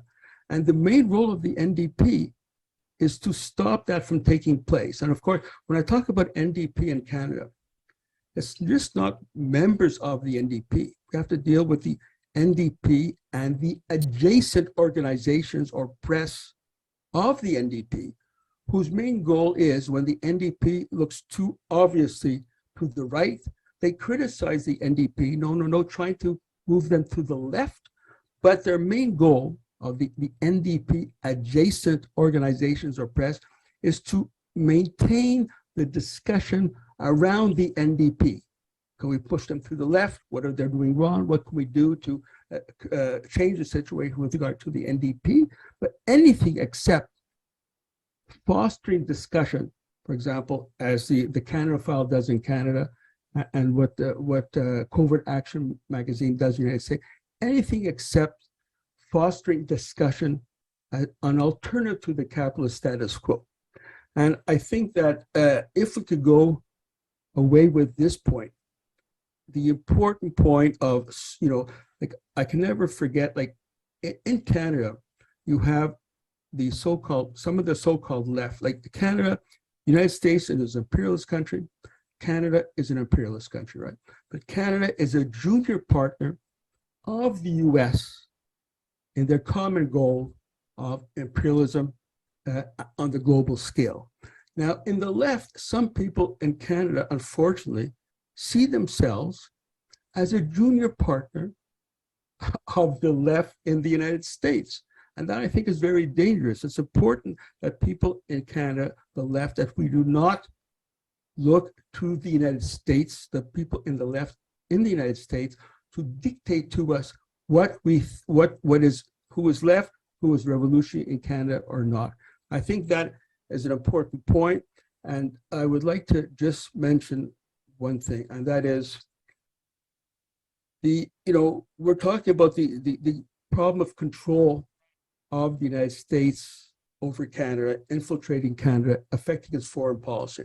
Yes, it comes from the United States, imperialism, but also from some who would like to impose their view on the Canadian left. Now, the problem is, I think, is that there are people in the Canadian left who are mesmerized by some activities in the United States, and instead of resisting it, they actually play the role of allowing the United States to control the alternative movement that is going on in Canada. So the bottom line is, like, we saw right from the beginning, Gloria Steinem and now Naomi Klein, their main goal is to oppose any movement in Canada toward a revolutionary ideology that is an alternative to the status quo. And this brings me to the last slide, Alison, if you could put it up. Because this is what strikes fear in the Social Democratic New Democratic Party. That is, people will be looking to an alternative. I'm not saying China is a model, but at the same time, Chinese socialism, with its own characteristics, really shows that socialism is possible and that it is important to support a socialist country such as China, and we see on the left, Vietnam, as opposed to the position of Naomi Klein and Stamen, etc., to oppose any movement that looks to socialism as an answer to our problem, and that's very much connected to opposing U.S. imperialism and Canadian imperialism all over the world. Because these countries such as China, they are building their own socialist countries according to their own characteristics, but they also are playing a very important role in developing a multipolar world that is opposed to U.S. hegemony. And there's nothing that Canadian and American elites would love most, but some people on the so-called left, such as Naomi Klein, who do everything to hide the fact that this is an important stage that we're at this time to support the geopolitical positions that are being developed. For example, China just recently said that it reiterated its position in support of Palestinian state liberation, with the capital being at East Jerusalem. And meetings took place with China and Saudi Arabia and Africa. This is an important juncture that we're seeing at this time. And I think we have to make sure that this movement for a multipolar world, being led, in my view, by China, Russia, Iran, other countries, secondary such as Venezuela and Cuba in its own way, that this has to be supported. Because if this goes on, if we help this multipolar world develop further against U.S. hegemony, what is one of the conclusions? Well, it'll make it easier for those countries who are trying to build socialism in difficult conditions such as Cuba, Venezuela, China, but it'll also open up the path for other countries, especially in the global south, to follow the same path of socialism and to have a country that is based on their own sovereignty and stands up to the dictate of the United States and its allies, such as Canada. Thank you. Thank you very much, Arnold. August, again, joining us here from Montreal, talking more about the ways that U.S. imperialism influences and kind of comes out in politics here in Canada. A very important analysis regarding the New Democratic Party, a warmongering party, and some of their supporters and members, including Naomi Klein. Generated a lot of discussion in the chat, so feel free to look there, Arnold, and see if you'll see what people have been talking about. We've also gotten a number of questions, probably way too many to address tonight because we are already at 5:45 for me, so 8:45 p.m. for you, for many of you. So I wanted to just take a minute to let the speakers look through the Q&A. We'll have a few questions. We'll do a wrap up and remind people we're here as part of this webinar, The Secret U.S. Invasion of Canada, How the CIA Manipulates Public Opinion and Corrupts Canadian Foreign Policy, which has been co-hosted by the Canada Files and CovertAction magazine and supported by Fire This Time Movement for Social Justice. Again, my name is Allison. I've been Bodine from Fire This Time Movement for Social Justice. I've been moderating here today, and I had the pleasure to hear from all of our panelists. I am going to, as we collect thoughts, just announce one event, which is an upcoming event about FBI attacks on Cuba Solidarity activists in the United States and Puerto Rico. It is taking place, it's a webinar, Thursday, December 15th at 4 p.m. Pacific time, including speakers from the United States and Puerto Rico, organized by the Committee of Solidarity with Puerto Rico, with Cuba in Puerto Rico, and the International U.S.-Cuba Normalization Conference Coalition. I'm going to put the registration for that in the chat.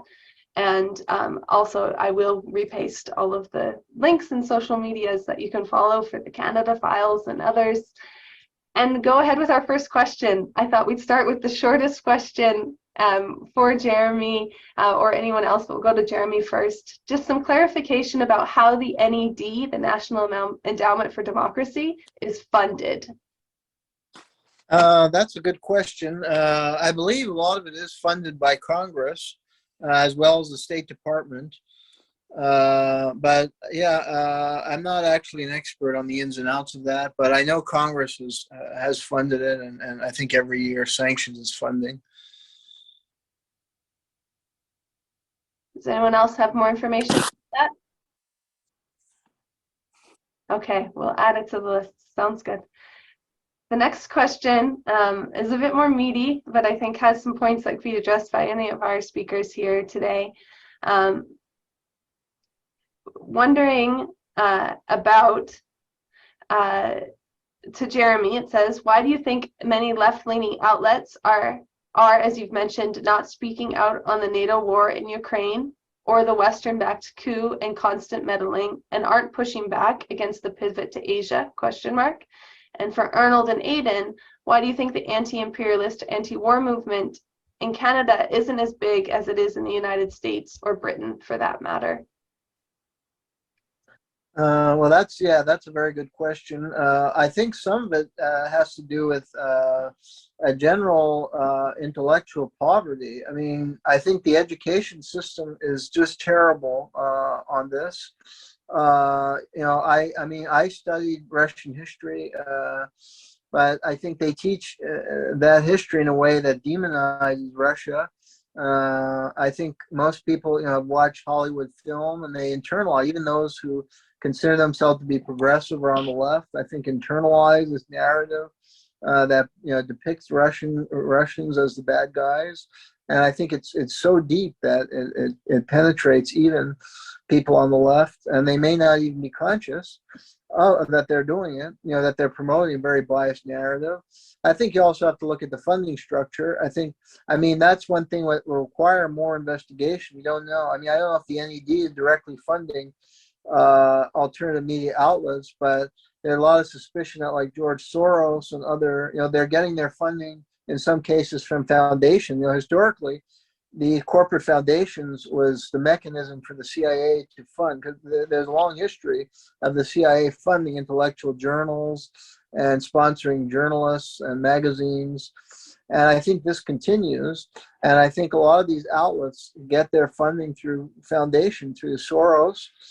And it will require investigation. To outlet like Democracy Now! Has promoted very biased. Like yesterday, they had a program where they're just celebrating the Nobel Peace Prize activists, but they're all NED funded. And if you listen to what they said, they're promoting all kinds of misinformation about the war and demonization of Russia, even in their speeches. And they're trying to get more weapons out of it. They're using a platform of peace speech to get more weapons for Ukraine, which is a disgrace. And then, The Intercept is funded by Pierre Omidyar, who has his own personal interest in Ukraine, and he's a billionaire, and they've always been very biased on Ukraine and Russia. Now they're not that many alternative media, so they're only really a small number. I think the only independent ones are Consortium News, The Gray Zone, and us, who provide more critical analysis. So I would say those two things: the funding structure, the problem with education in the United States. They just demonize Russia. They don't promote any understanding for students at all levels, whether high school or even elite universities. And then Hollywood films indoctrinate people, and people even on the left, grow up in that kind of culture that looks at the world in black and white term and demonizes Russia. Thank you, Jeremy. So on the question of the anti-war movement in Canada, Arnold or Aidan, would you like to share? I think both me and Arnold would probably want to jump in. I'll jump in quickly. I'll be fairly short in the sense that I think respectability politics is really what damages very, very badly what comes out of the anti-war movement, to the extent we have one, and especially to our political parties and the groups adjacent to the Social Democratic NDP. At the end of the day, there's a desire to be respectable, to be featured on the CBC, the mainstream outlets, not to get attacked by those outlets. They try to play nice. They'll, do half criticisms, dual imperialisms, act as if U.S. and China are equal in terms of the imperialism they do, which is absolutely first of all, China's not imperialist.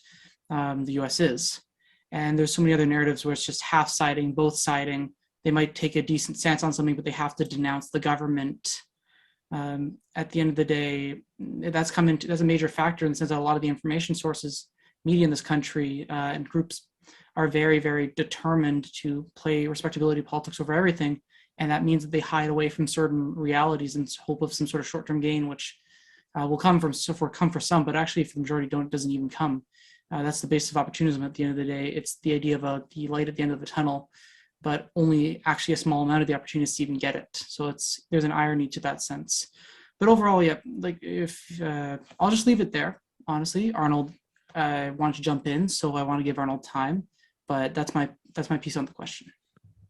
Well, I don't have anything. I think you hit the nail on the head when you talk about this whole thing of both siding things. And in Canada, this is a major problem.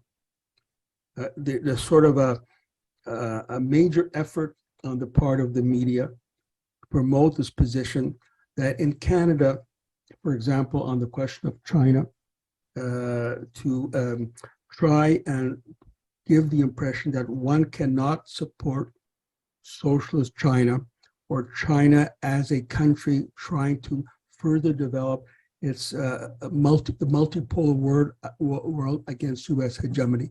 But you have to also say, oh, by the way, China is imperialist, or they're carrying out economic activities, but to what expense? On Russia, it is even more evident, where the pressure is being put on people to say, of course, what NATO and Ukraine is doing against Russia. Oh, but we also have to denounce what they call Russian imperialism, which of course is not true. So I think we cannot really make any headway until we clear this both-sidedness from outside the peace movement.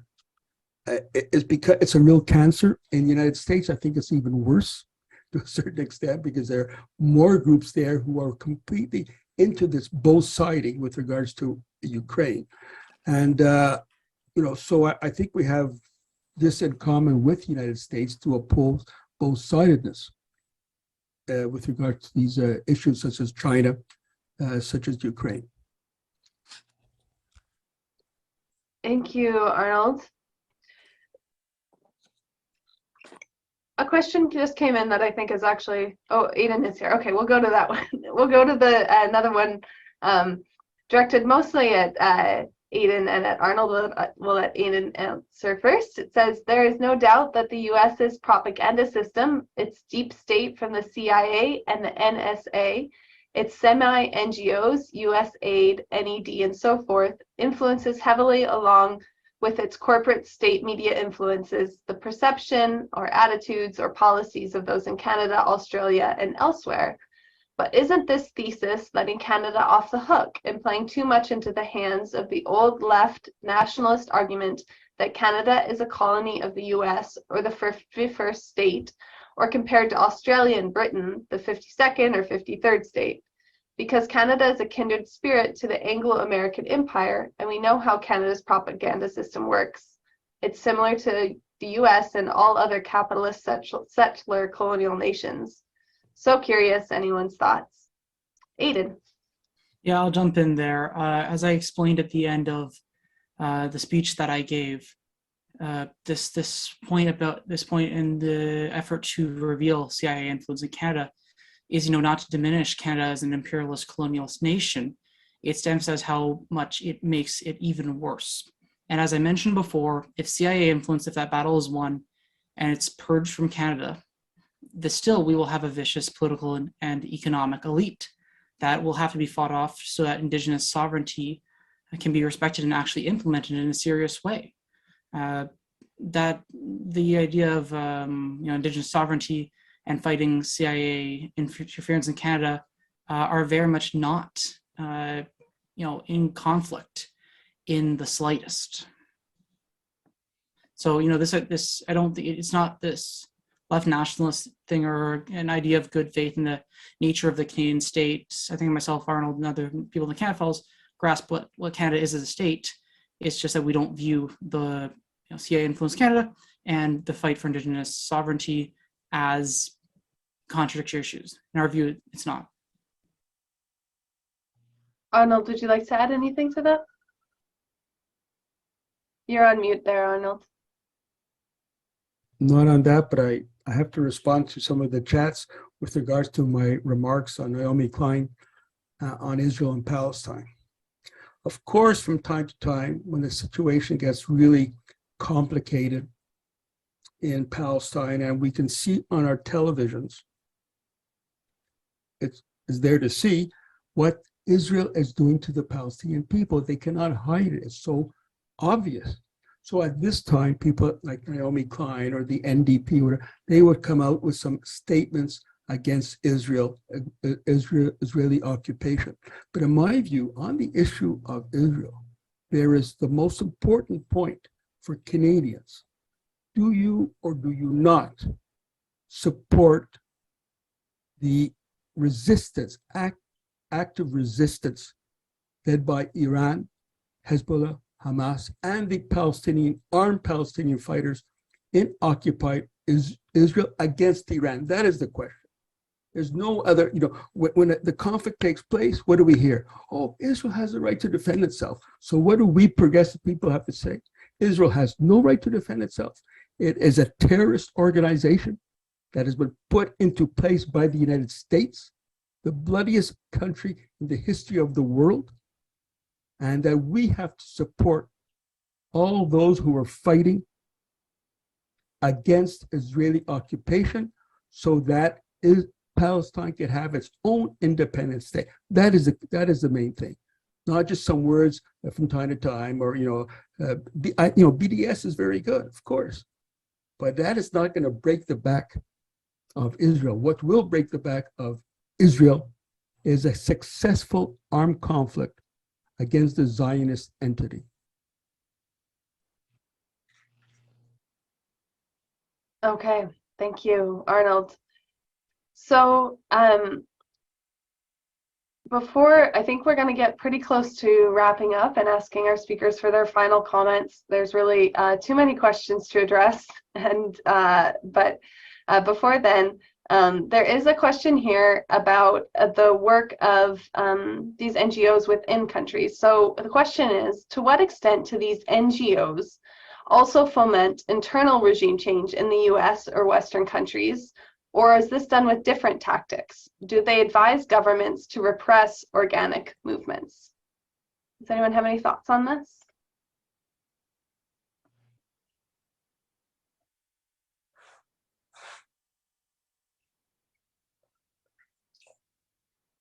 Okay. All right. So I think we'll probably go to our wrap up. Maybe if anyone gets any thoughts about that last question, you could add them to your wrap up. I'm going to ask the speakers to just provide a few comments, kind of wrap up what they've said before we close the webinar for tonight. I'm sorry for the questions we didn't get to. Like I said, there was really too many to address in the 2-hour time period that we had, but we can look at continuing this discussion in other forums. So Jeremy, I'll ask you to wrap up first, please. Okay, well, one thing is that, yeah, the NED is rather opaque. Yeah, as much as they, bill it as doing out in the open what the CIA did covertly, if you go on their website, you can get information about, the amount of money they're pouring into certain countries, but it's very opaque. They'll say we're funding like human rights or media, but they don't say which organizations they're funding. So, it leads to a lot of speculation and question marks. I mean, with these, groups that won the Nobel Peace Prize, it appeared, they received major awards from the NED and they had been invited to conferences. So, I mean, you get the impression that they're receiving a significant amount of funding from them. But I mean, there's so much more to learn about. I mean, I think it goes that, we're really being manipulated. This manipulation goes on in so many countries, and it's hard to really determine exactly what they're doing. But that's why, my pitch was for, people who are in the webinar, if they can help out, with stories. For instance, there was one person in the chat who wrote about the NED was involved in the IRI, which is, because they have these branches. They have the International Republican Institute and the Democrat. They have a Democratic counterpart, which will fund parties, like they'll fund Republican type parties, a really right-wing party, the IRI. And then the Democratic counterpart will fund like center-left parties. but that, yeah, as Arnold was pointing out, not, that are like controlled opposition, or that adopt really a kind of mild, more like, not even socialist, but like, center left. So, but IRI, one of the people was saying that IRI contributed to the destruction of the Conservative Party in Canada. So that would be interesting. I mean, I'd like to learn more about that. If that person could get in touch with me.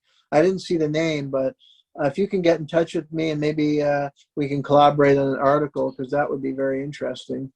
And yeah, my hope is that, with time, myself or others could put more scrutiny on what the NED is doing, so we can more fully understand their impact. And then again, there's, with related to the question about the media in the United States, some of the money is coming from corporate foundations, which is how historically the CIA operated, through these corporate foundations, and they were able to manipulate public opinion and manipulate political developments in that way. And it was kind of plausible deniability. The CIA wasn't directly funding. That maybe also relates to what Arnold's saying about Klein. She may not be directly funded, but she's sitting in a chair that has subsidies from a group, powerful entity. So in any event, my I guess final statement that, this is a very powerful force, and they're able to operate very opaquely, so the public really is not aware the influence they're exhibiting. And then, for the people here at this seminar, again, we'd like to be able to expose more of their operation with CovertAction magazine. So I hope you get in touch with me. And certainly this person who wrote about the IRA, the Conservative Party in Canada, we'd love to do an article about that. And we'd love to do more articles about the NED, exposing their operations, and that hopefully the public would become more aware of them and start to push back against them. Thank you. And then Aidan? For sure, thanks. It's been a great honor to speak at this event. It's really important, the CIA influence in Canada, the National Endowment for Democracy. As I emphasized, and I want to emphasize one more time so nobody misunderstands, we recognize that Canada is an imperialist colonialist nation, but of course we want to oppose CIA influence to the NED in this country. Also share Kuzmarov's interest in the article around the NED, IRI. Perhaps Councils and Covert even chat about that if certain things go a certain way, but we'll see what happens there for sure. Anyways, I want to end off with this message. Canvas is right in the middle of the fundraising campaign. As I mentioned before, we've really, I think, had the chance to explain to you folks the original critical investigative journalism and hard-hitting analysis we do. But we're in a critical stage of our existence. We're really trying to take things to the next level, big interviews, more investigations, more analysis. We need your support to do that. We have currently made it up to $1,000.73 Canadian monthly, and we are looking for your help to get to $4,000 Canadian a month monthly. We aren't looking for $200 a month. We aren't looking for a Ford Foundation type donation. We'll never take money from those types. But we'd always appreciate, say, a small, reasonable monthly donation or whatever you are financially comfortable with. Allison has been kind enough to put the link down there. Definitely go check out our social media, go check out our articles, check our investigations, and you'll see a very, very firm track record. For 3 years since our founding, we have remained principled and very consistent on our policies. When others have faltered at the tough moments, we have stood tall, and we are asking for your support to take us to the next steps, to move us forward, and we would really appreciate your support. Thanks, everyone. Terrific event, and really glad to have been able to speak to it, and cheers to work with CovertAction magazine. CanFals has been happy to do so. Thanks for this time. Also, you've been great to work with. And thanks to the speakers. I think everyone's done a powerful job in this event. All right, and Arnold, any final remarks? Yeah, one final remark. In the world today, the United States and its allies such as Canada, one of its main objectives is to oppose China, try to destabilize China. And therefore, what Naomi Klein tweeted in support of the US regime change against China, this has to be called out by people in Canada and the United States. We cannot let icons, so-called icons who are imposed upon us, to allow the narrative to go the way it is going. One person said that I misquoted Naomi Klein. Those are her words. The New York Times calls for regime change, and this has been going on for a few weeks now. And she retweeted it, yes. And her whole book, I read read all of her attacks against China over the last few years in that book. And she has also been in favor of regime change in China. So I don't think anyone who calls themselves progressive in Canada and the United States should definitely oppose Klein's unacceptable position with regards to China. She should either withdraw it or deal with it and not become an unpaid agent of the CIA NED program to try to destabilize China. But China has been around for many centuries, much longer than the Lewis family. And they were able to defend themselves against Naomi Klein and those people who are assisting the United States and Canada against China. Thank you. All right, thank you again, everyone, for joining us here tonight for this webinar, The Secret U.S. Invasion of Canada, How the CIA Manipulates Public Opinion and Corrupts Canadian Foreign Policy, co-hosted by the Canada Files and CovertAction magazine. Hope to see more events like this coming up in the future. Our cross-border work against US-led wars and occupations is directly linked to what we've been talking about today. And I hope we can all turn what we've learned into action on the streets and mobilize for what we need to do, which is to defeat US imperialism and Canada's imperialism from here within Canada. The event has been supported by Fire This Time Movement for Social Justice and from Fire This Time and from myself. Thank you all. If there's any final words from Jeremy or Aidan, please feel free to come up on the screen and we'll close for tonight. As I mentioned, there will be a recording. It'll be up on social media and you'll be sure to get the links from either CovertAction magazine or the Canada Files, who will be in touch. My final word is, Allison, thanks a lot. Great job. Thank you. Don't drink the Kool-Aid. All right. Good night, everyone.